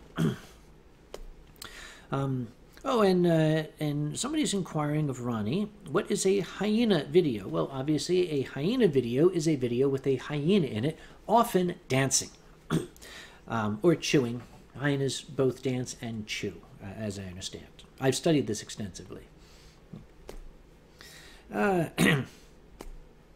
Okay. And Aaron says you cannot wear a hat indoors. Not exactly true. I'm wearing the hat because I want to, and it's the privacy of my home. However, if anybody else were here, I'd be expected to not wear my hat. If you're in indoors, but in a public setting, it's really not necessary to take the hat off. It's only when you're in what they would consider intimate company, not intimate, but intimate company, that you should take off your hat. For example, a gentleman, if he walks into a hotel, in the lobby he can continue to wear his hat, but once he goes into a hotel room, he should take it off. In an elevator, which is close quarters, if it's only gentlemen, they can wear their hats, but if a lady steps in, the gentlemen should take off their hats.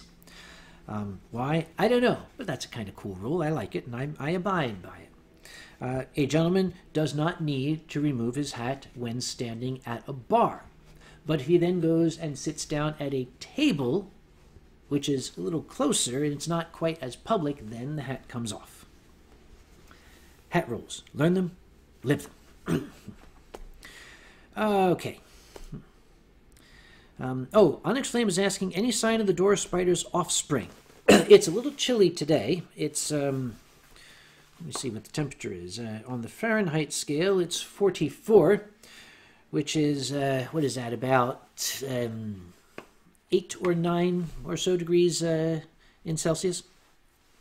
So it's a little cold for the door spider yet. I was a little bit worried because we had a warm week. I mean, it was up above 25 in the Celsius scale, and I was terrified the poor little spiderlings would hatch and then get caught in the cold, but that does not seem to have happened. They're smart spiders. I only keep smart spiders. They know the earth is not flat. Okay. And Gummibjorn says, in private company, you remove the hat. Yes, indeed. Not or private company. Okay. Oh, and Mio Van Mee is telling us about cartoons from Eastern Europe. He lived in the GDR. We call it over here the DDR, which is before the other DDR came out. I guess that's why they call it the GDR, so you don't get confused about that. It was the Deutsche Demokratische Republik then. Okay. 6 Ocelot says, the rules for me wearing my Army issue headdress is it's off in the car or on the base bar. Any other time should be worn unless told to remove it by a non-commissioned officer. I understand, 6. In at least officer country, my brother-in-law is an Air Force officer, a reservist now, but spent a number of years as an active duty Air Force officer. If a gentleman walks into the officer's club and does not remove his hat, he is expected to buy a round for everybody in the club. That's a very, very good incentive to be mindful of when your hat comes off. Let's see. Onyx Flame would like to know, have I had much snow at all in North Carolina? We had only one significant snowfall here, and it was enough to close the schools for about a day, and then it melted away. This has been a very mild winter, and I should perhaps knock on wood when I say that, because it's not over yet. We still have the rest of the month of February and the beginning of March to deal with. Pretty much by the end of March, we're past any sort of snowfall in this part of the world. It's going to get very warm then. And Bossasaur would like to know, who is best daddy, Bowser or King K. Rool? I don't know. You kids and your video games and your Super Nintendos and your bling. Let's see. And Ronnie is giggling over, yes, North Carolina in the snow. Having to deal with 1 inch of snow. There is a very, very famous... Oh, sorry, Sans, I am jinxing us. I'm knocking on wood. Sans knows what happens in North Carolina when that single inch of snow comes down. The schools close. Work lets their workers go. The road becomes a parking lot. People will literally stop and not be able to go again. They'll abandon their car and just walk to shelter. Police have to, actually walk around at night, all these hundreds and hundreds of parked vehicles looking inside to see if anybody's in there. Because we have had people, whether they're flat earthers or what, I don't know, they stop their car and they figure they'll wait it out. we generally find them in the morning. Not a good deal. What else is going on here? And Cordsy Cat says, according to Emily Post, the rules for ladies wearing hats indoors is basically you can leave it off unless it's a baseball cap or in someone's way. Quite frankly, I don't think ladies should be wearing baseball caps. I don't think men should be wearing baseball caps unless they happen to be actively playing baseball at the time. Okay, what else is going on here? Yes, Mio and BBF are talking about ancient East German cartoons. Yeah, we didn't really know a lot about East Germany back when I was young. The only time that East Germany really was in the news was during the Olympics, and it was particularly because of the women's swim team. The East German women's swim team kind of became a meme before memes were a thing. They looked like they might have been doping. If you look back at images of the East German Olympic swimmers from the 70s and such, it's sometimes a little confusing as to what you're looking at. Many scandals back then, but we didn't have any way to prove it. Now we do. Better living through chemistry, folks. Okay. Oh, and Der Böse Fuchs says, we made it. Hello, Der Böse Fuchs. Good to see you. And people are still talking about hats. I'm actually going to take this hat off for a couple of reasons. One, I think you can't see my eyes. And two, it's getting a little bit warm in here, probably because it's warming up outside. That's one thing that North Carolina homes are very, very good at, is becoming warm. In the wintertime, they tend to be nice and warm, and in the summertime, they tend to be ungodly, deadly hot. That's just how things are. And BBF saying, does Kage know who Der Böse Fuchs is?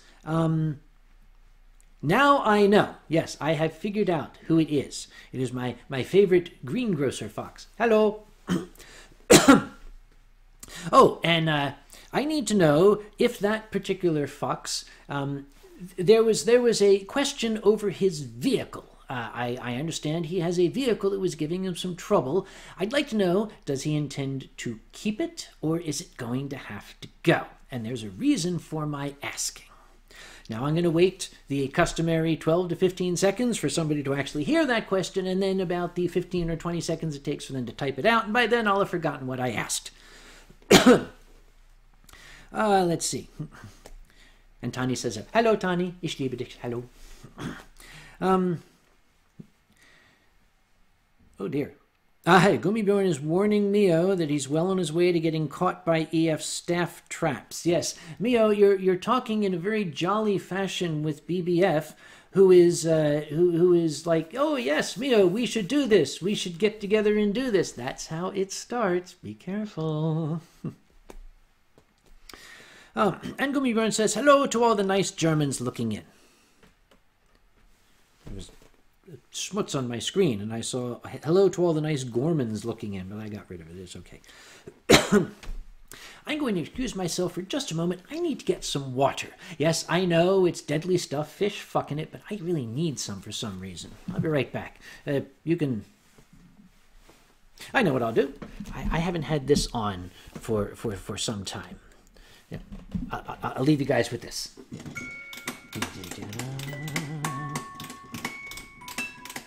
Be right back.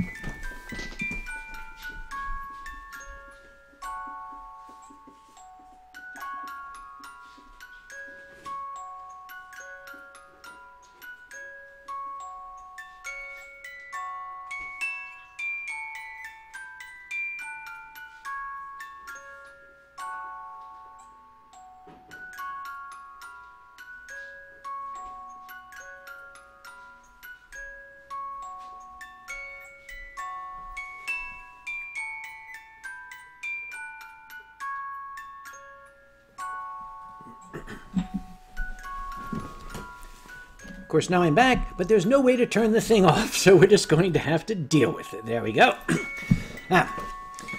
So, thank you. So I shall concur with the earlier sentiment. It is nice to see all the Germans looking in. I am so very, very fond of my friends in Germany. And now that more of them are here, I'm going to say, when are you going to come and visit me here in North Carolina? You keep making all these tantalizing trips to the USA, but you go to weird, out-of-the-way places like Las Vegas and shit like that. You should come to North Carolina. There's nothing to do, but it's warm.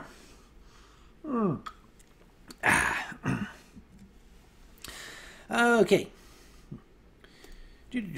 And, yes, and Gummibjorn says, BBF TV is a very, very nice boss. He hardly ever pulls out the whip. Well, you see, the cool thing about BBF is when he's got the big blue camera, he can go just about anywhere. Most people just, it's BBF, let him through.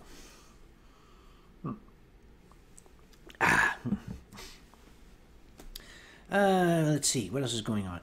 Yes, that thing is musical, as you noticed. There it is. I got that at an odd little happenstance. The first Anthrocon, after it was Albany Anthrocon, took place in Valley Forge in Pennsylvania. There was a Hilton Hotel that we chose as our venue. Of course, it was very close to where I lived. And I was in there like every week for 6 weeks ahead, measuring floors, remeasuring them. I laid out the dealer's room, and I wanted to make, pardon me, is there actually enough space? It's a scientist thing. Do I measure 6 times, cut once, something like that? And I had gone to double check something. I don't know, the number of power outlets in their ballroom, and they were having a craft show in there.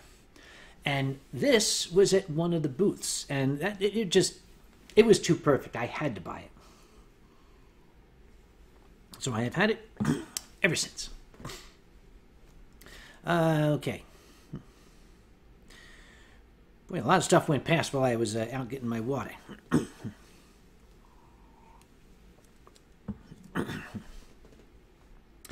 And Gummibjorn, okay, there's a conversation going on, and I've only seen the end of it. All I see is Gummibjorn saying Swedes are best used for cannon fodder.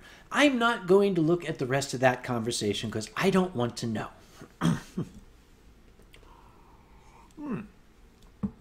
And Onyx Flame is back, having gone to turn on the kettle to make pot noodle. Ronnie, she's making pot noodle. I believe that's legal where you are, isn't it?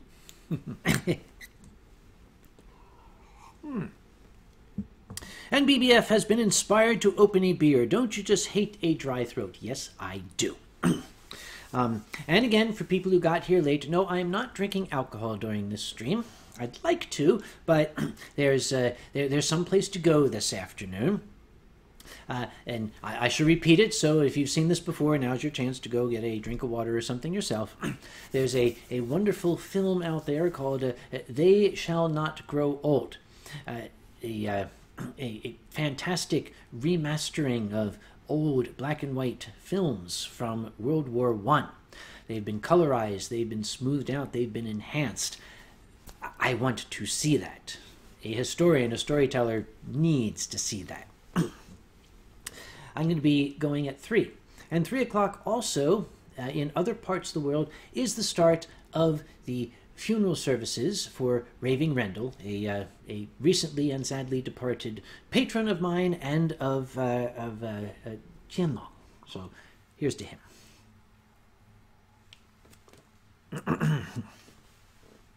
Gummibjorn assures me that it's just good fun and brotherly teasing. He does like Swedes a lot as long as they stay in Sweden. Okay. So, boy, a lot of people talking about the various things they're opening now. Beer, beer, beer, beer, beer. Caraway is asking, have you read any of the Bobiverse books? Actually, no, I haven't, Caraway. The books that I've been reading recently have been primarily the works of Mark Twain and the works of Ursula Vernon, or T. Kingfisher, depending on which books you're reading. So I've not read any of the Bubiverse. Should I?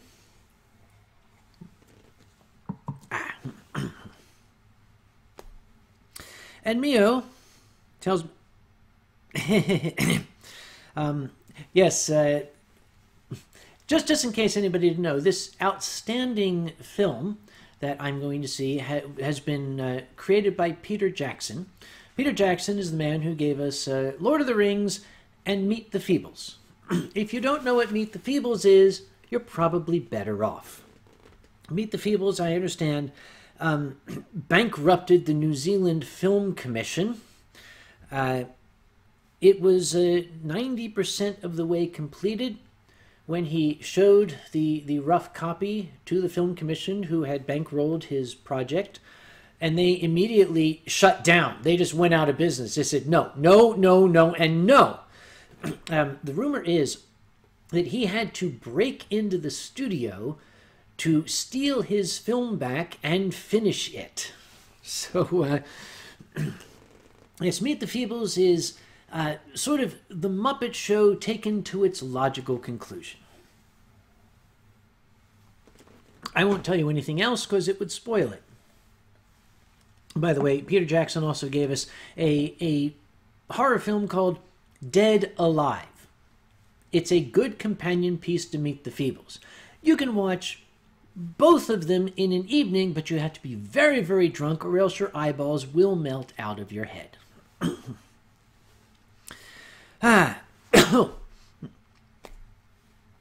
Onyx Flame is going to be at EF from the Monday ahead and a full 7 days. What advice can you give, and what should I go see in the 2 days? It depends on what you want to see, Onyx Flame. There's all sorts of history around there. You can't sling a dead cat without hitting history in the center of Berlin. There's a lot of stuff to see. Just have a ball. Go to Unter dem Linden and have yourself a cup of coffee while you look at the Brandenburg Gate and feel oh so German at that point. You can see the cathedral. It's okay. When you've seen the cathedral in Cologne, it's sort of hard to appreciate any other cathedrals. I mean, that's like, you know, the cathedral's cathedral. Let's see. BBF, what exactly are you trying to say? He says, don't first at the Brandenburg Gates. Fursuit. Okay, thank you. Because I was wondering what word he meant to say. Yes, don't fursuit at the Brandenburg Gates. Apparently it's a security thing, I guess. Yes, there are a lot of embassies and consulates in that area. So I guess they worry about people, you know, hiding their faces and such. I found it interesting because most of these places are just open. You know, here's the Hungarian embassy. You just walk in the front door. Hey, how you doing? The American embassy is a fortress. They've got like these big metal bullocks in the street that or whatever. I remember getting yelled at for whatever those things are called. And then you have to like go through metal detectors and stuff like that. It's like we're the only country in the world that is afraid. I shouldn't tease BBF because he's only had a little bit of beer, but here's some of the things I love about BBF. There's millions of things I love about BBF, but number one, he's German and he likes American beer. This completely floored me. And I had to ask him. I said, what is this? What is this? You're betraying your culture. How could you drink American beer? And he happily said, it's because I can drink 50 of them before I get drunk. I thought, well, I guess he's right. Yes, you probably can. But BBF is at his most charming when he has had a lot of beer. He is one of the most adorable drunks in the world, particularly when he tries to speak English. Many of you know this story, but if you don't, you're going to hear it now. And BBF right now is rolling his eyes saying, oh God, not this again. It was at Anthrocon many years ago. There was a reporter had interviewed me, and this was the year of the orange-haired man. I wound up basically in an interview that had actually, no, I'm sorry. This wasn't the orange-haired man. This was worse. Oh, good heavens. I blotted it from my memory. This was the year that one of the local TV reporters had come in and wanted to interview me with fursuiters standing in a line behind me. That's a cool backdrop there. And I was interviewed, and then we had our guest of honor come in, and the guest of honor was being interviewed in front of this. And while the guest of honor was being interviewed, a husky, at the time I didn't know who it was. I have since found out who it was. Somebody told me. A husky walked up. Now there's a giant news camera there and big lights and a guy with a microphone. This husky walked up behind one of the fursuiters and started dry humping this other fursuiter. And I'm back there going, no, no, no, no.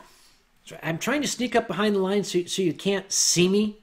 And I'm like, get out of...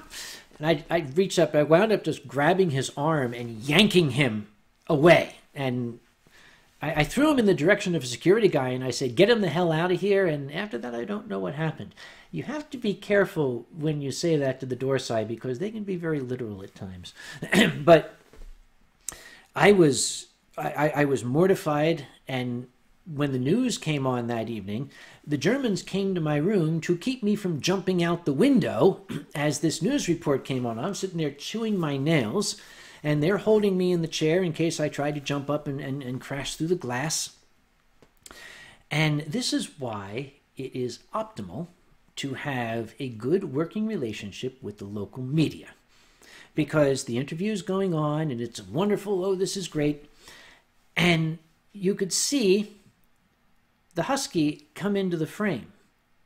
And then, as the interview continued, they cut to a panoramic shot of the dealer's room, and then cut back just in time to see the husky going whee off screen. And I was much better.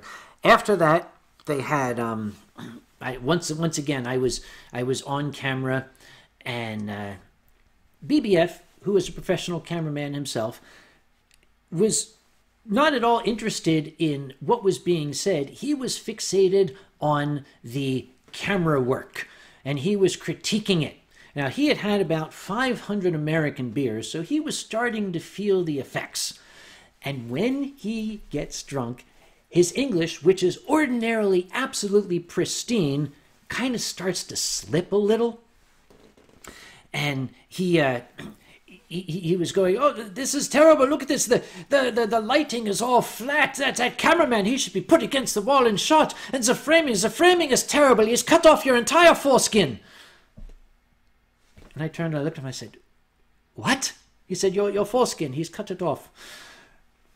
And at that point, I knew that I would never, never let him live that down. You're adorable, my friend. Thank you very much. It's my favorite story to tell. Have you noticed? So, in about 15 seconds, BBF, you will now be able to take your head out of your hands. Yes, I told the story again. Okay. So, yes. He saw. It's good that he can laugh at himself, too. And the nice thing is that kind of defused the tension I'd been feeling, because I was very, very worried that could have torpedoed us. It was early on in our stay in Pittsburgh, and I didn't want that idiot ruining things for everybody. I would tell the story, and I would describe the fursuit and what the fursuit was accoutred with. And I think it was about 2 years ago, somebody came up and said, wait a minute, I know who that fursuit is. It's, and told me who it is. Well, I shall simply say it made sense then, because I know who that is. But that story doesn't get told on camera, sorry.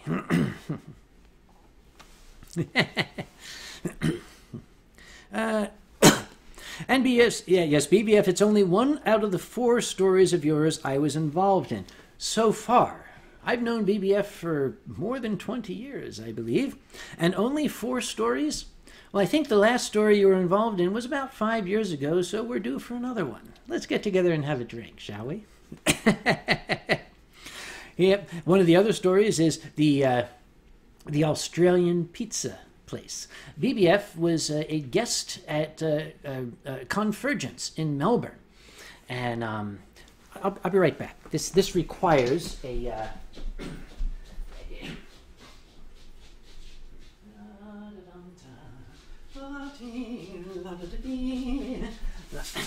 This involves this little guy. This is, well, a rat, as you can see. It is not just any rat, this is the Doc Rat rat. Doc Rat is a very, very good friend and an exquisite gentleman. He is a physician who lives in Melbourne, who in his spare time actually draws a web comic called Doc Rat. It is a furry web comic telling about the adventures and misadventures of a rat doctor and his staff in Australia. So he gave this to me, and I had put him on the shoulder of my lab coat, like this. And he had a little pin keeping him in place, and he was just kind of riding along, going along for the ride. And BBF was there, and we were at the bar drinking, naturally, and it was getting toward lunchtime. And I said to BBF, we should get something to eat. What would you like to get? Now, BBF is known to be a huge fan of pizza, so he wanted to get pizza. And I said, look, you're in an entirely different hemisphere than you're used to. You can get all sorts of, you can get kangaroo on a stick, for God's sake, and all you want is pizza? Well, he wanted pizza. So we went to a little pizza shop, and we sat down, we looked at the menu, and we were talking amicably among ourselves. And the waitress came over with a little tablet. She said, gentlemen, how are you? Ah! And then she ran into the kitchen. And I said, no, it's okay. We're all friends now. That was 80 years ago. What the hell is wrong with? Oh.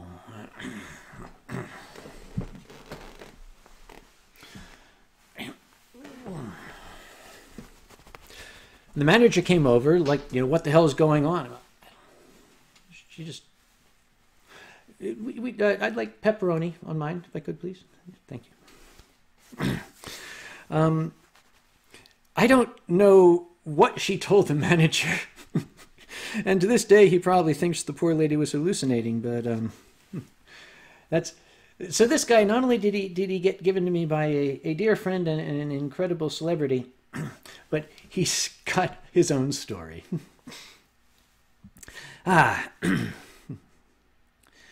Let's see. Onyx Flame says, I've been told you do a super sponsor show at EF. Is this true? If EF asks me to do a super sponsor show, I shall do one.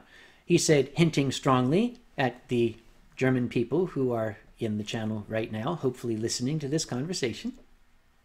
Yeah. Wadius once got a pizza that had mold in it. Well, you should stick to pepperoni, Wadius. I mean, Norway, I know you guys eat lutefisk and stuff, but you probably shouldn't have that on pizza. Oh, and Ronnie is offering to have Zeke bite down on the rat-infested pizza. Well, hyenas would do that. Your rat pizza, that would probably do.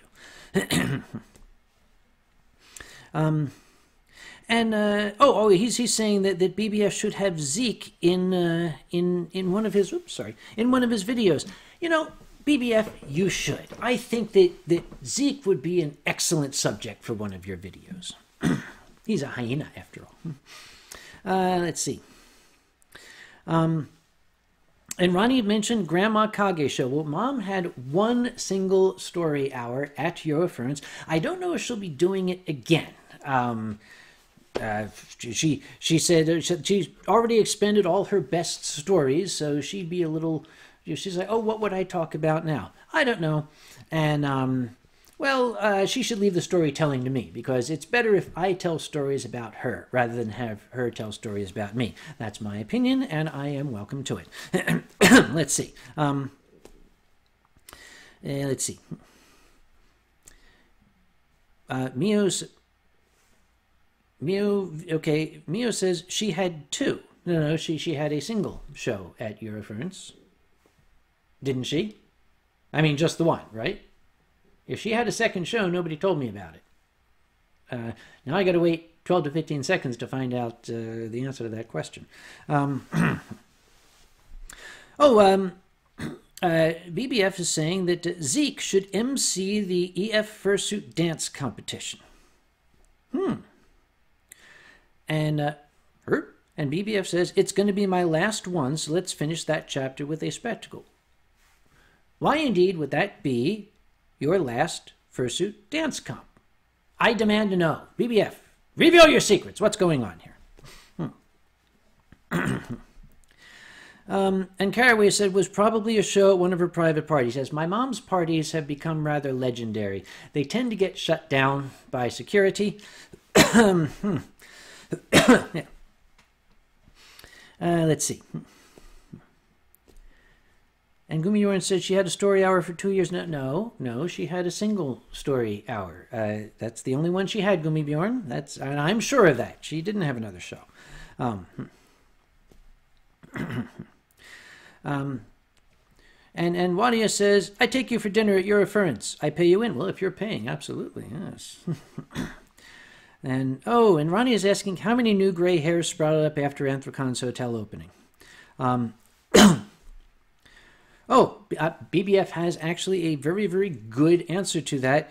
The amount of work and stress, the show will continue, but without me curled up under the desk twitching. I can grok that. That would be fine.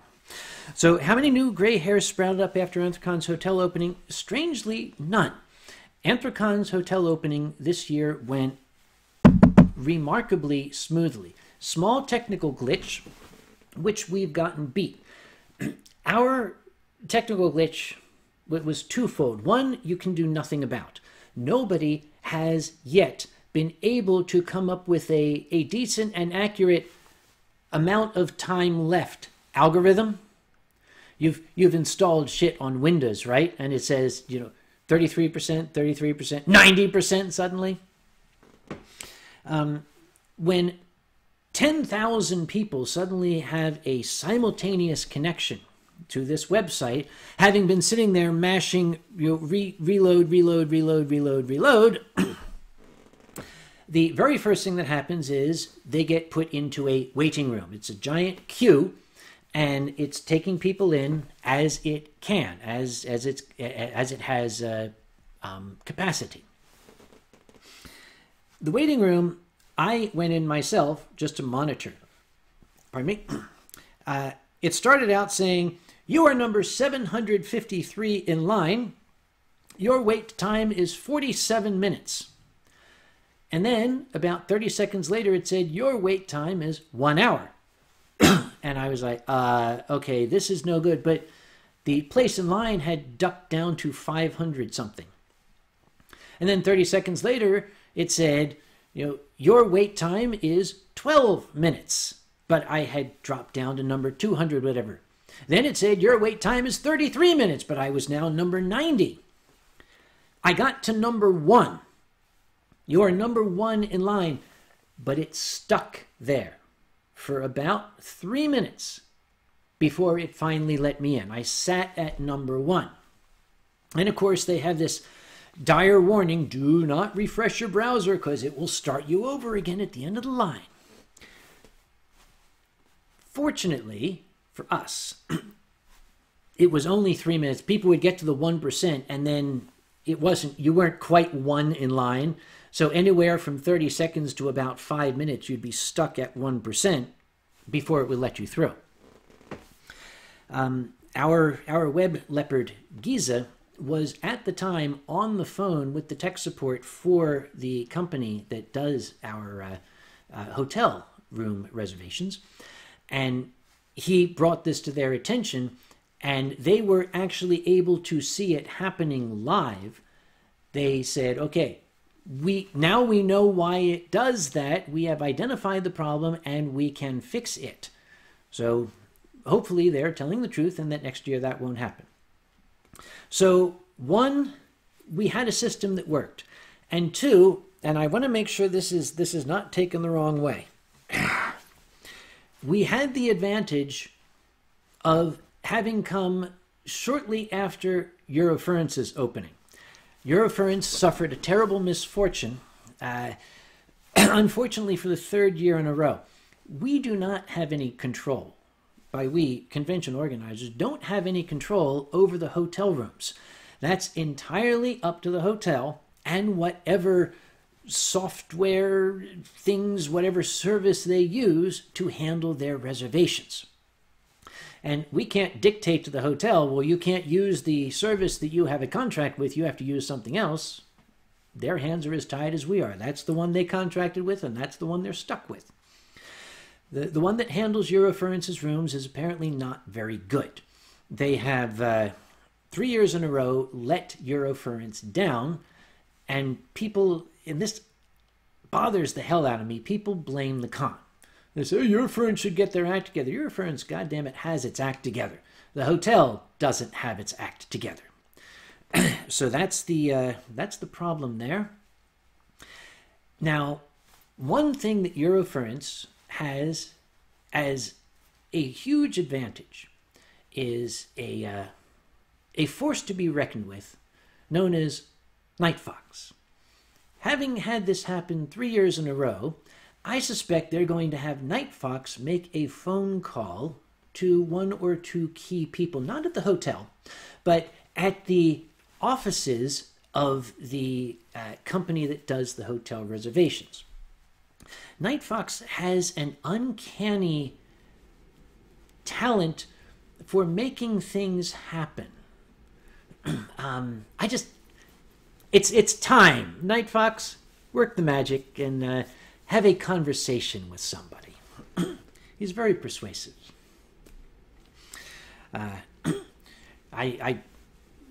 Last year, Anthrocon had a fairly difficult time with its hotel opening, and I called Visit Pittsburgh, who administers this, but it's still an outside company, and I said, okay, this is the second year for us. I want you to call up the company that does it and tell them that the chairman of Anthrocon is very displeased and he is about to send some gorillas after them. Really, I mean, I got gorillas. I'm going to send them. So this year things worked out. It was the gorillas that did it. So let's see. Yes, people are selling us Laden. I kind of feel bad because I had thought that the first year that things went bad for Eurofurence, that it was a one-off. They would allow you to get into the system, but then when you clicked submit, you would get a loading screen, or in German, Laden, and it would just have a little spinny sphincter going Laden, Laden, Laden, Laden. And Laden became the catchphrase. Somebody gave me a little lapel pin that says Laden on it, and I had a lab coat custom decorated that year. I bought a brand new lab coat, and I had printed on the back the word Laden in German Fraktur writing. Wound up giving that to the charity auction. I think it sold for 500 euros. I'll have to do that again. Just not with Laden this time. The joke's been made, and it's not funny anymore. Let's see. And apparently Gummibjorn is insistent that my mom has had 2 story hours, but the first one I was not invited to. I'm going to have a conversation with that nice old lady this evening. BBF tells... Oh, apparently BBF is reminding me that Giza is a cheetah. Giza is a leopard. He is only 23% cheetah. He is, taxonomically a cheetard. Let's see. And Cordsy Cat has said maybe AC's booking problems would go away if a certain hotel gave a certain chairman his damn tower. that would work with Eurofurence too. They are talking about building another hotel tower, and it's like, we're getting ready to, we're about to. And we're all saying, well, we'll get to it. Could you? We'd like to have this new hotel tower, please. and Ronnie is reminding me that this is still something that is a mystery to this day at Eurofurence. Night Fox and Ronnie got on to the elevator that went up to the penthouse floor, which is where the Eurofurence staff hangs out. And there was a cucumber laying on the floor of the elevator as it was on its way up to the level where I was visiting at the time. Nobody knows where it came from. Nobody knows why it was there. And we're going to keep it that way. Okay. And Aaron says that the trouble with booking 3 years, and you are understandably angry, and you have every right to be angry, Aaron, but please don't be angry at Eurofurence. They are as much victims as this as the poor customers that had trouble making their bookings. But I have it on very, very good authority that Night Fox will be making that phone call. Next year, I think it will be interesting, because what I picture, I picture the offices of the company that does the hotel reservations for the Estrel in Berlin at 1 minute before hotel opening, and all the engineers and people sitting there glancing nervously, and just in the corner is Night Fox with a nail file, just idly filing his nails. That would work. It's a lovely image too. I love it. Wadia says, how do you get a custom lab coat? Well, first you get a lab coat. Then you call up the people who print Anthracon's 2000 t-shirts and say, would you print a lab coat for me? And they say, of course. So it's good to have friends. Let's see. And, Mio is offering to tell me there is a secret as to why the tower isn't finished at the Estrel. But he can't say it here. I have to ask him at EF. Now I'm curious. I shall find out. Let's see. So Aaron, yes, Aaron agrees not to be angry at EF, but with the booking system. That booking system... honestly, at this point, I think the Estrel really needs to re-examine its relationship that they have with the company that's doing their booking, because this doesn't reflect well on the hotel either. I'm sure they are just as mad. The problem you run into is when you have services like this, you often sign multi-year contracts. We will give you a price break on this if you sign a contract for 5 years. Just like your stupid cable provider. You know, it's $89 a month for the first year, and then it's $300 after that. Contracts are difficult to get out of. Now, they've got 3 years of data showing that the booking company is not keeping up its end of the bargain. Maybe the Estrel now might have the ammunition it needs to get somebody else. I don't know if Passkey, which is the system that Anthracon uses, is available in Europe, but they seem to have gotten their act together. So if they're available, maybe the Estrel might look into them. I have no business relationship with Passkey other than being a customer. I get no money for this endorsement. Had to mention that. And Gumi Bjorn says, no, not a nail file, a big bat. Now I picture he'll have Baseball, the bat fursuiter, standing next to him, looking all ferocious, flapping his wings. Because I'm a furry. And BBF reminds us that German engineering is the secret. We had to wait for the state to finish building that Autobahn. Well, in that case, what is the secret to Brandenburg Airport? Inquiring minds want to know. They were going to close Tegel Airport in 2008, I believe, and they were going to open Brandenburg Airport, this brand new state-of-the-art, amazing airport that kind of got about 80% of the way finished and then didn't. So there is a story behind that, I understand.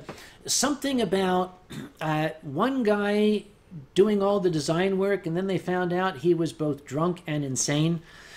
So it's the Winchester Mystery Airport, apparently. Stairways go nowhere, doors open onto brick walls, things like that. So it'd be fun to explore. Yes, German engineering. Let's see. And, oh, really? So Gummibjorn says to Aaron, apparently with the system, you don't get a room. Oh, I see. You don't get a room. We still pay for them. So, but I understand what Aaron's saying. We have the situation in Athracon too. There are some hotels that are very much in demand because they're very close. I have 10 hotels. 5 of them are more than 1 or 2 blocks away. We have a shuttle. That shuttle costs me a fuck ton of money. But I still have people who say, oh, I couldn't get in the Westin, so I'm not going to go to the con. Well, it kind of makes me wonder just how interested you were in going to the convention in the first place. If, the fact that you would have to stay in a hotel that is going to require a 4-minute shuttle ride that is going to run every 10 minutes. Okay, well, if that's what's important to you, whatever. We're just trying to put on a con here, folks. Let's see. Oh, and BBF tells us the Brandenburg Airport is such a disaster, you don't hear anything on the news anymore at all. In other words, it's old news by now. That why bother reporting on it? It's sort of like saying, breaking news today, John Lennon is still dead.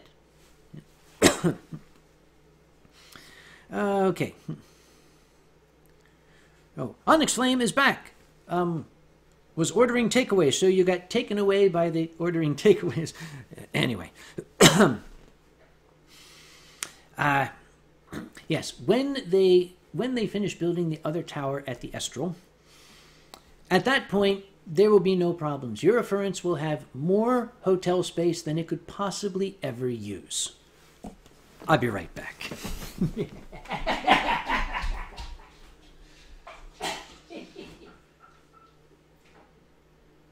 Just gonna let that sink in.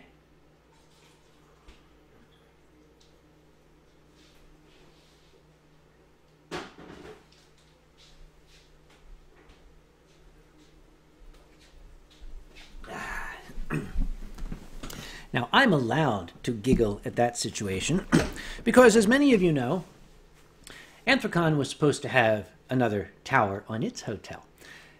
They were all ready for it, as a matter of fact. If you look at the front of the David L. Lawrence Convention Center, there are escalators way up high that come down from the roof onto the next level terrace and stop. They just stop in empty air, because there was to have been a hotel there.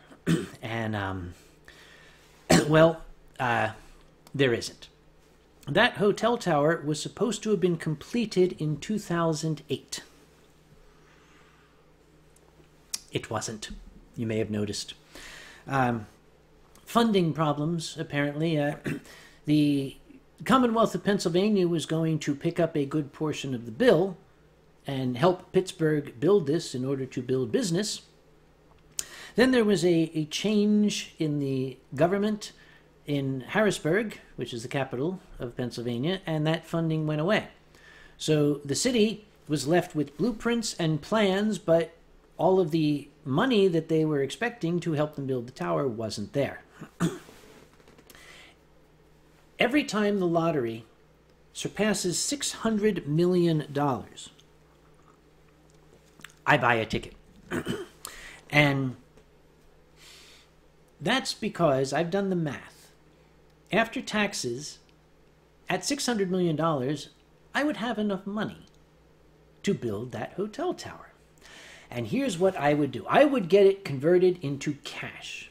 And I'd buy one of those old-fashioned steamer trunks, you know, those giant wooden trunks. And I'd fill it with cash. And I would go to a Pittsburgh City Council meeting, and I'd just sit quietly in the back and wait for the open floor when people could, you know, bring up issues. And when they called, I'd raise my hand patiently. And when they called on me, I would stand up and say, I'm Sam Conway with Anthrocon. I would like to know when the city is going to get around to building the hotel tower attached to the convention center. And the answer inevitably would be, when we get the funding. Then I'm just going to go, here you go. Get to it.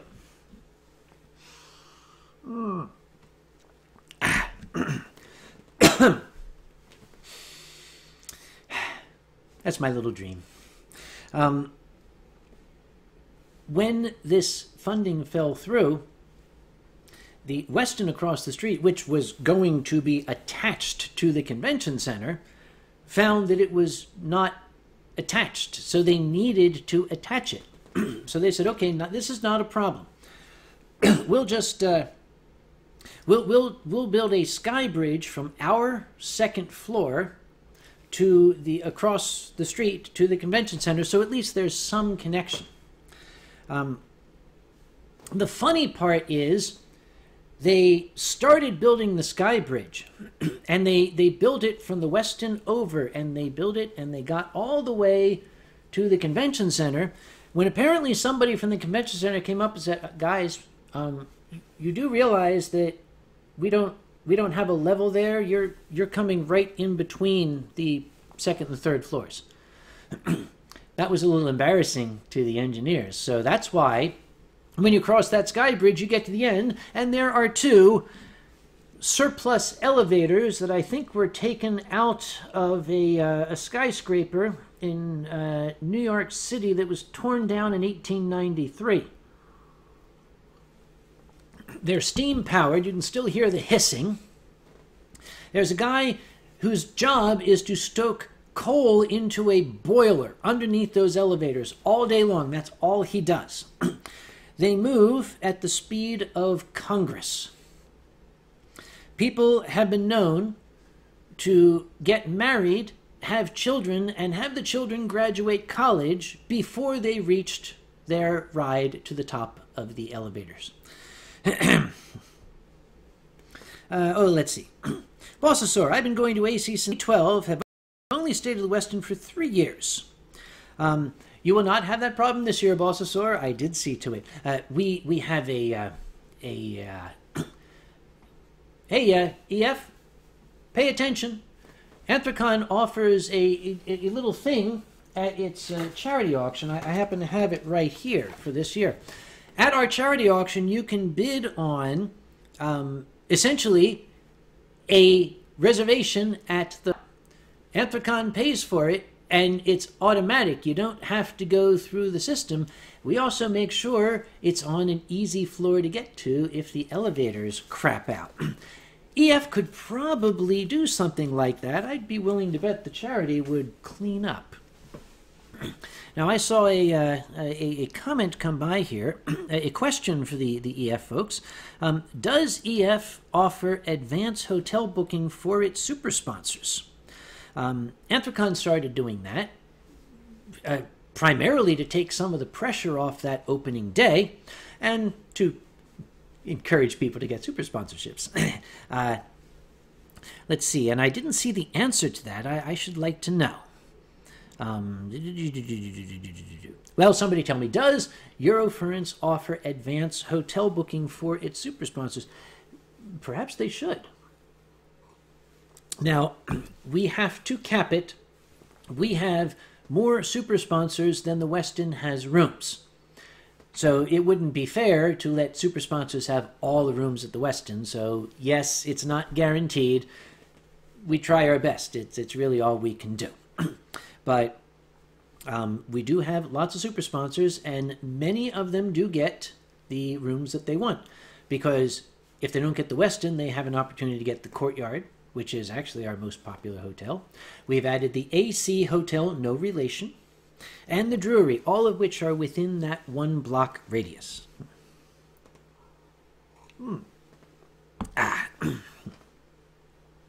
Let's see. And Mutterwolf Garou says, one does wonder, GoFundMe or AC fundraiser, how much could be raised towards that tower funding dream?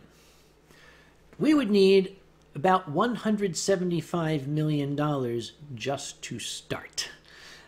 The total project would cost us in the neighborhood of maybe $275 to $300 million. That's why I wait till it's $600 million before I... Yep. Let's see. Apparently, they don't now, but maybe they will. I put the bug in their ear, so to speak.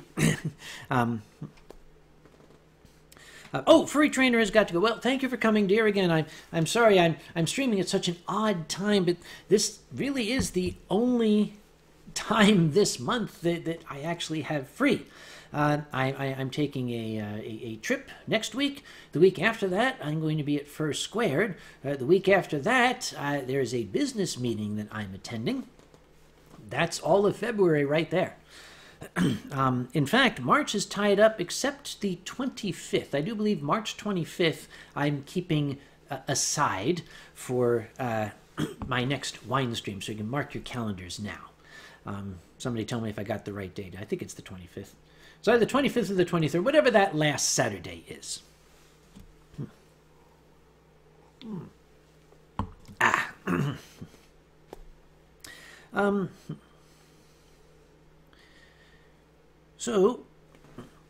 Yes, BBF says Trump should stop talking about the Southern Wall and help AC build that hotel.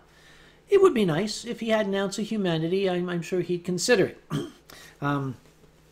Yes, furries are more important than an imaginary threat. One could argue that furries are sort of imaginary themselves, really. Okay. Make hotel towers full again. Yes, thank you very much. I was going to say, oh yes, the March wine stream. Somebody correct me if it's the 23rd or the 25th, or whatever that day is.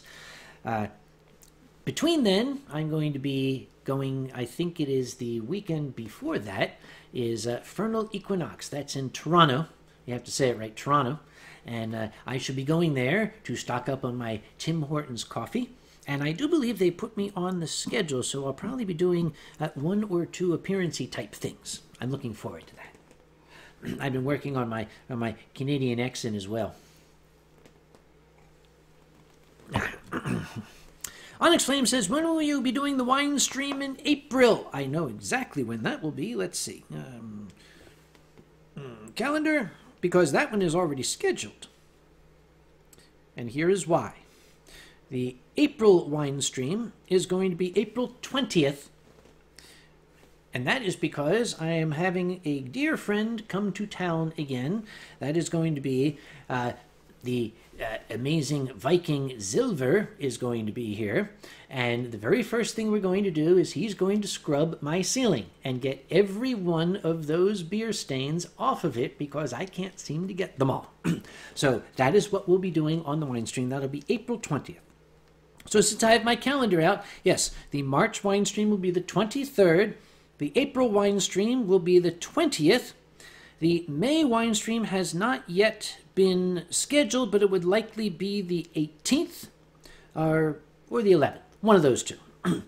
Because the weekend after that, I shall be at Confuzzled in Birmingham in Britain. And June is sort of up in the air because that's getting very close to Anthrocon, and we have to see what my mental health is like.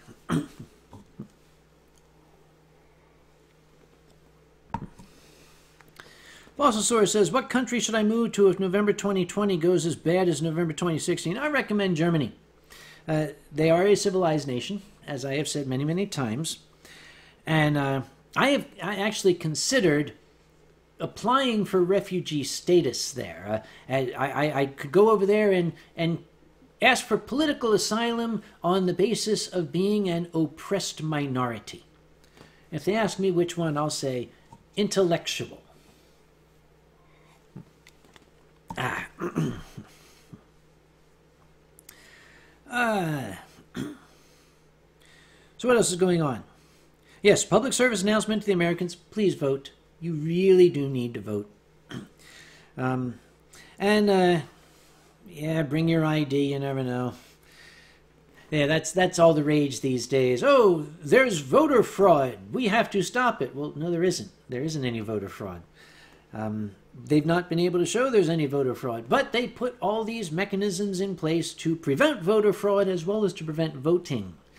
And what happened? We have a circumstance here in North Carolina where election fraud did occur, but it was the candidates themselves responsible for it. The telling people to bring ID to the polls would not have stopped it. North Carolina is amazing that way. We're not really considered a democracy. Actually, this state is by no means democratic. Yes, and there is a push to give people the day off, to make the election day a federal holiday.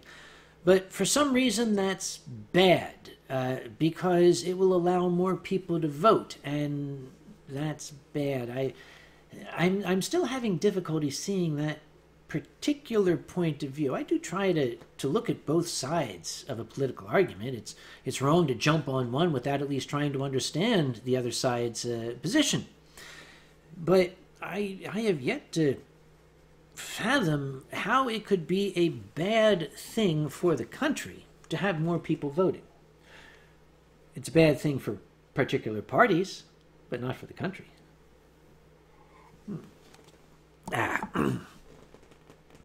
The very first time I was asked for identification at the polls, I didn't kick up a fuss. Americans, especially older Americans, will understand what I did. I showed the lady my ID, and then I pulled out my checkbook and said, okay, who do I make the check for the poll tax out to? And she said, what? I said, well, the poll tax, do I make it out to the county or to the state? And she said, we don't have a poll tax here. I said, oh, okay, that's funny. But that way I said, okay, where do I take the reading test? Do you give it to me, or do I go into another room? At that point, it dawned on her what I was doing, and she got a very sour look on her face and said, just please go vote, sir. So I did. You had to be old and American, or American and paid attention to history class to understand that one. Okay.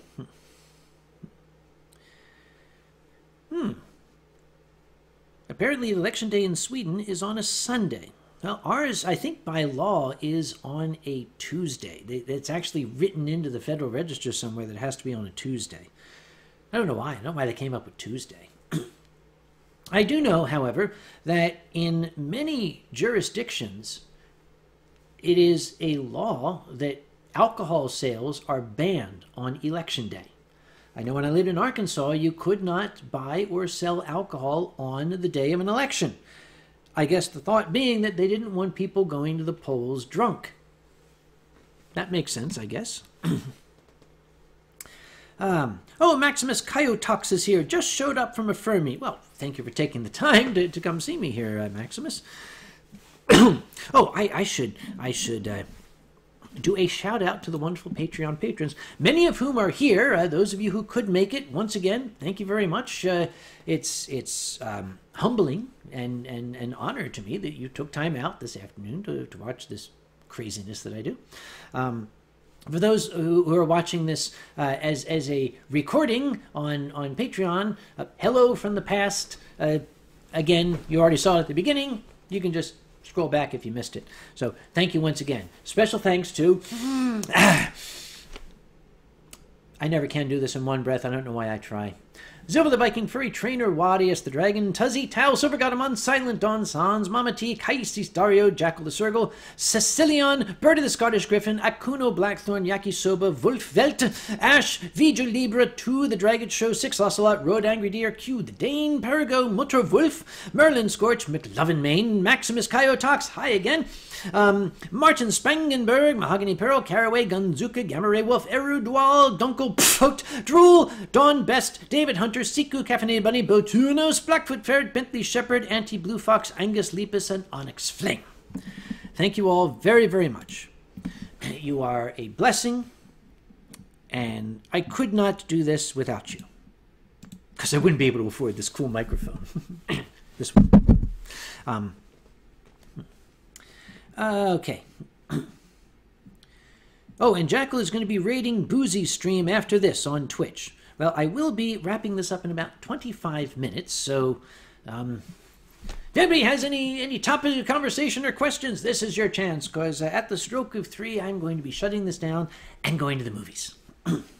Okay. And I looked down just in time to see Maximus Coyotox mention the dildo mic. Yes, this is the bad dragon mic. This is not the one that Alkali gave me. The one that Alkali gave me sadly succumbed to a known defect that the Yeti microphones have. The plug at the bottom where the wire goes in has a tendency to break very, very easily, and mine did. And if you look at the reviews for Yeti microphones, every other one says, worked great for a while, then suddenly stopped working because of that plug. Camaro Cougar sends his regards. He used to be a Patreon of mine, but had to cancel until he pays off his fursuit. At least it's for a good cause. I do not want anybody to put themselves in financial straits or do without something they want just to support this channel. Please, enjoy the show, but don't put yourself out for it. And Ronnie says, do not tap the dildo. Too late, I just did. We'll let the rat tap it. There, was that better? Jack of the Circle says, tuna time. There would have to be 5 of me to do the tuna quintet, but you can call it up on that YouTube thing and play it for Boozy, because I understand it's his favorite song. Wait a minute. Gummy Bjorn tells us that Dixie Lioness apparently has a creep scamming her out of her savings. I don't think she needs financial help. She needs a monkey wrench, and I think we should give her one. Let's see. Firefox. Having a good friend that's a parasitologist specializing in mosquitoes, I'd like to be able to share that tale with him. And he's referring, of course, to a long ago story clip of a decommissioned facility that once bred mosquitoes for experimental military application. I guess I can tell that story. I think I've told it before on camera, and the thugs have not kicked down my door, so they can always deny it if they want. When I was working at a particular facility that is currently an FDA laboratory, but used to be a U.S. Army facility, it was a germ warfare facility. I didn't realize that the U.S. Army did research into germ warfare. I kind of thought that that was a no-no. I guess you're allowed to research it as long as you don't actually use it. This facility was an old place, and much of it had been decommissioned. The laboratories where I worked still had interesting facets to them that spoke of a very curious past. And I had been told that I was not allowed to go poking around any of the areas that were sealed. And I took that to heart. I do as I'm told. I don't break rules. But the way I see it, if I can get the lock off a door without too much pressure on a crowbar, that's not really sealed. That's kind of suggested sealed. You know, it's pseudo-sealed. And there was one very, very intriguing door. Outside the wall was a concrete block, and on the inside was a huge steel sliding door that had a padlock on it, but the hasp for the padlock was not very well attached to the wall. It had, fallen apart over the years. The metal had rusted, and it was starting to come loose, and it came right out of the wall when I yanked on it with the crowbar. And I slid this door open thinking, that what's in this big concrete bunker they have here? Well, it was not a bunker per se. I was expecting a room. But what it was a set of stairs that went down into the darkness. I thought, ooh, and I looked around, there was a light switch, and I flicked it on, and these ancient light bulbs with dust and cobwebs and birds' nests on them flickered on. And I saw that the steps went down, and there was a turn, and they went down in a descending square spiral pattern. I looked around, nobody was watching, so I went in, I carefully slid the door shut with enough space, just in case. And then I went down the stairs. It went down quite a ways. I was starting to think, how far down does this go?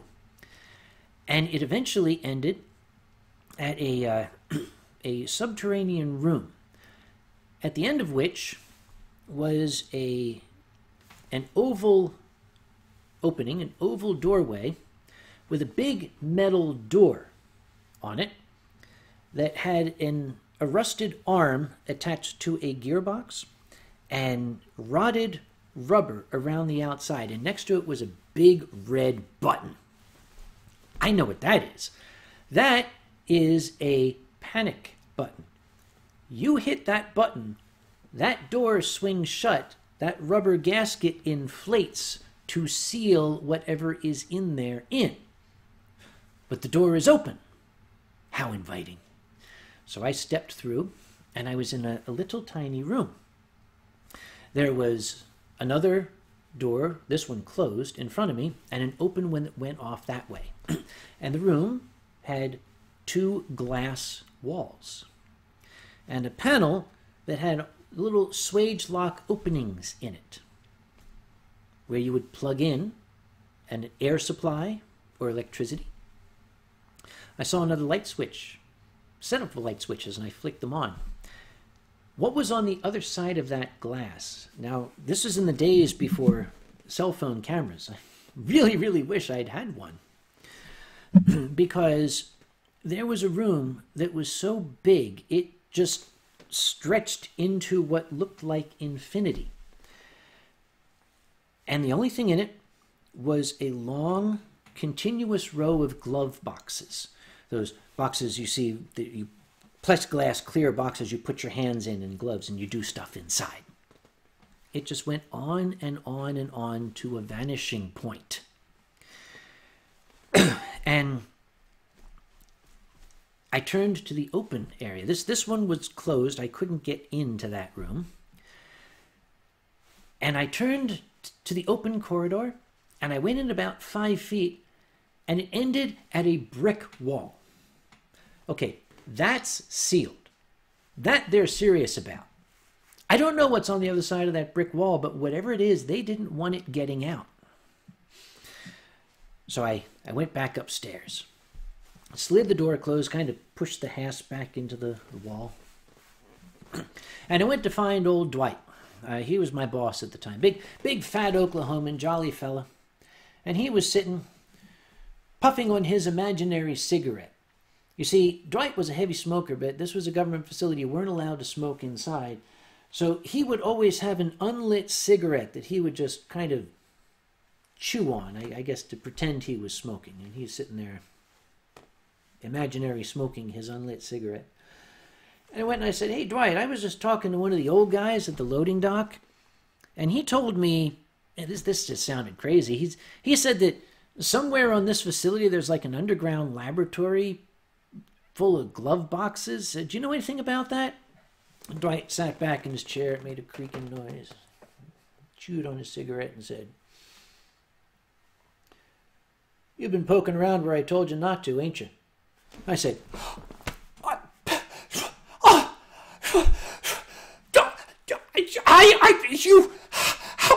and he said, sit down, shut up. So I sat down and I shut up. He said, let me tell you. Apparently, that room in years past was an active laboratory. They were breeding mosquitoes in there. A very, very specific strain of mosquitoes that was infected with a carefully engineered version of malaria. And the other end of the room, where that vanishing point was an elevator that went to an ordnance loading area. The idea was they would fill shells with these live infected mosquitoes and drop them on the enemy, who at the time were the North Vietnamese, and cause a devastating plague of malaria. It's unclear as to whether or not this was something they were just experimenting with or whether it was something that was intended to be carried out. I don't make any claim to have that answer. But Dwight took me to that ordnance loading area. It looked like a giant steel tube with a square opening in the side, and inside was a desk and more of those swage lock things, and it was like a little enclosed work area. And he explained that the technician, all suited up, would get in there, plug into these gas lines, and then they would put a metal hatch on the outside, and then they would weld it shut and completely seal him inside. He would load the ordnance, and then when it was ready, they would take a cutting torch and they would cut him out. And I said, well, that seems a rather roundabout way to do things. Why didn't they just put a door in it that they could open and close? Well, it was for safety. If something happened while he was in there and something got out, they wouldn't open the tube. We're the good guys, remember? So yes, that was an enlightening experience for me.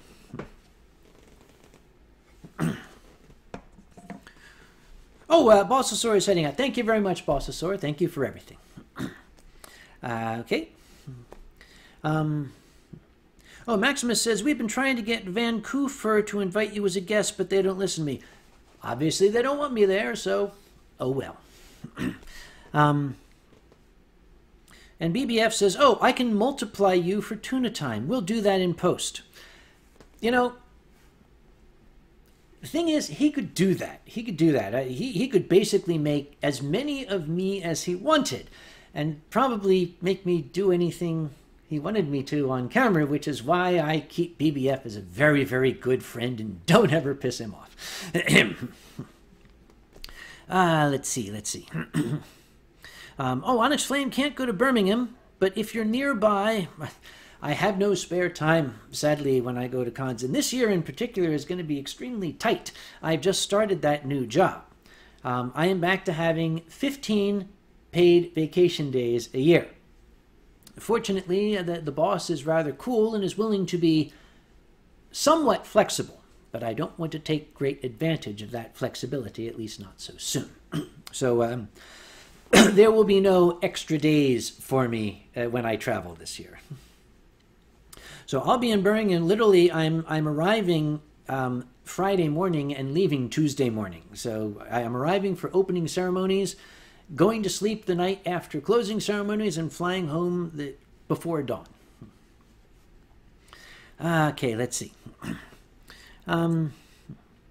Cordsy Cat had a patient come into the medical lab one day raving about experiments with Lyme disease and super ticks engineered in a secret lab in New Jersey. Probably crazy. Probably. But who am I to judge? Let's see. Wadia says, what would it take for me to have another Skype session with Kage? Time, Wadias, and that's something that it's a commodity that is very, very dear to me. That's why I'm streaming now. I do too many things. I don't know why. I don't think I do any more things now than I used to, but there used to be a lot more time. Maybe I did them better in the past and could get them done earlier. But or maybe I'm just slowing down. BBF put a digital spiky in his apartment.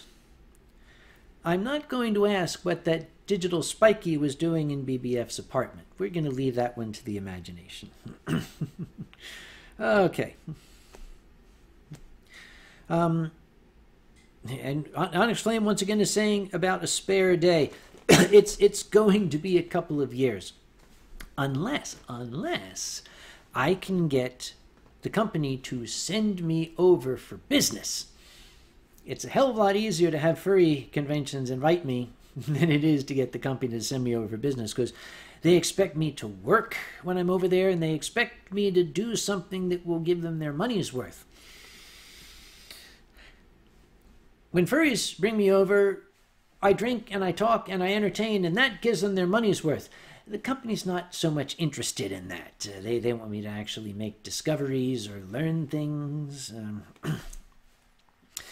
But I did have the opportunity to visit Great Britain in 2004. Pardon me. It was something I kind of begged for an engineer. There were several laboratories over there that we were considering farming some business out to. And I said, well, somebody has to go and check out those laboratories. It might as well be me. So I visited 6 laboratories in 5 days. It was a very, very, very whirlwind trip. Not a lot of time for fun. I started out in the south, very close to Southampton, and ended up in Edinburgh. So just went south to north. And I did get to experience, though, a tour of Edinburgh Castle. I got to visit, in the 3 or 4 hours I had in London, the war cabinet rooms where Churchill and his war cabinet spent their time during the Blitz. That was fascinating to me. And I got to experience what the Scots call the har. You have to say it with that roll, the har. The har is fog, but it's not natural fog. It's supernatural fog. If you've not experienced it, it's really difficult to imagine. In this country, fog sort of disappears when you're up close to it, so you always have like a clear bubble around you. Over there, it doesn't. It's like being in a steam room or a rave where the fog machine has gone crazy. I went out into it because I was fascinated. I'm doing the tourist thing of, holding my hand out and literally could not, at arm's length, I could not see my fingers. It's like, this is so fucking cool, man.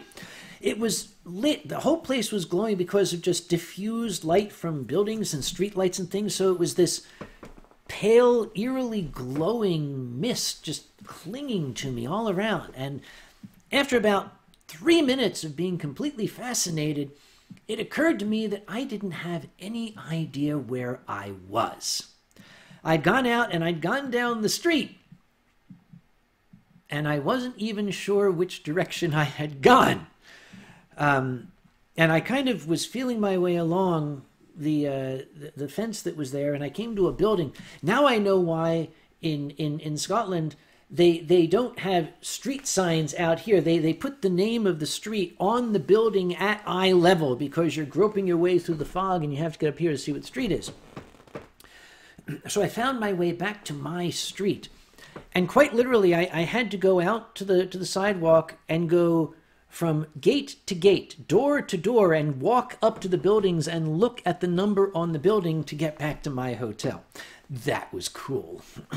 Don't want to do it again, but it was cool because it was equally scary because for all I knew, I was going the wrong direction, and I would have had to sleep on in a phone booth or something until it cleared up. Let's see. Oh, yes, yes. BBF is saying I should do the UK tourism before the island takes off and leaves the planet. I don't know if I'll have that opportunity. Maybe somebody will send me postcards once it does.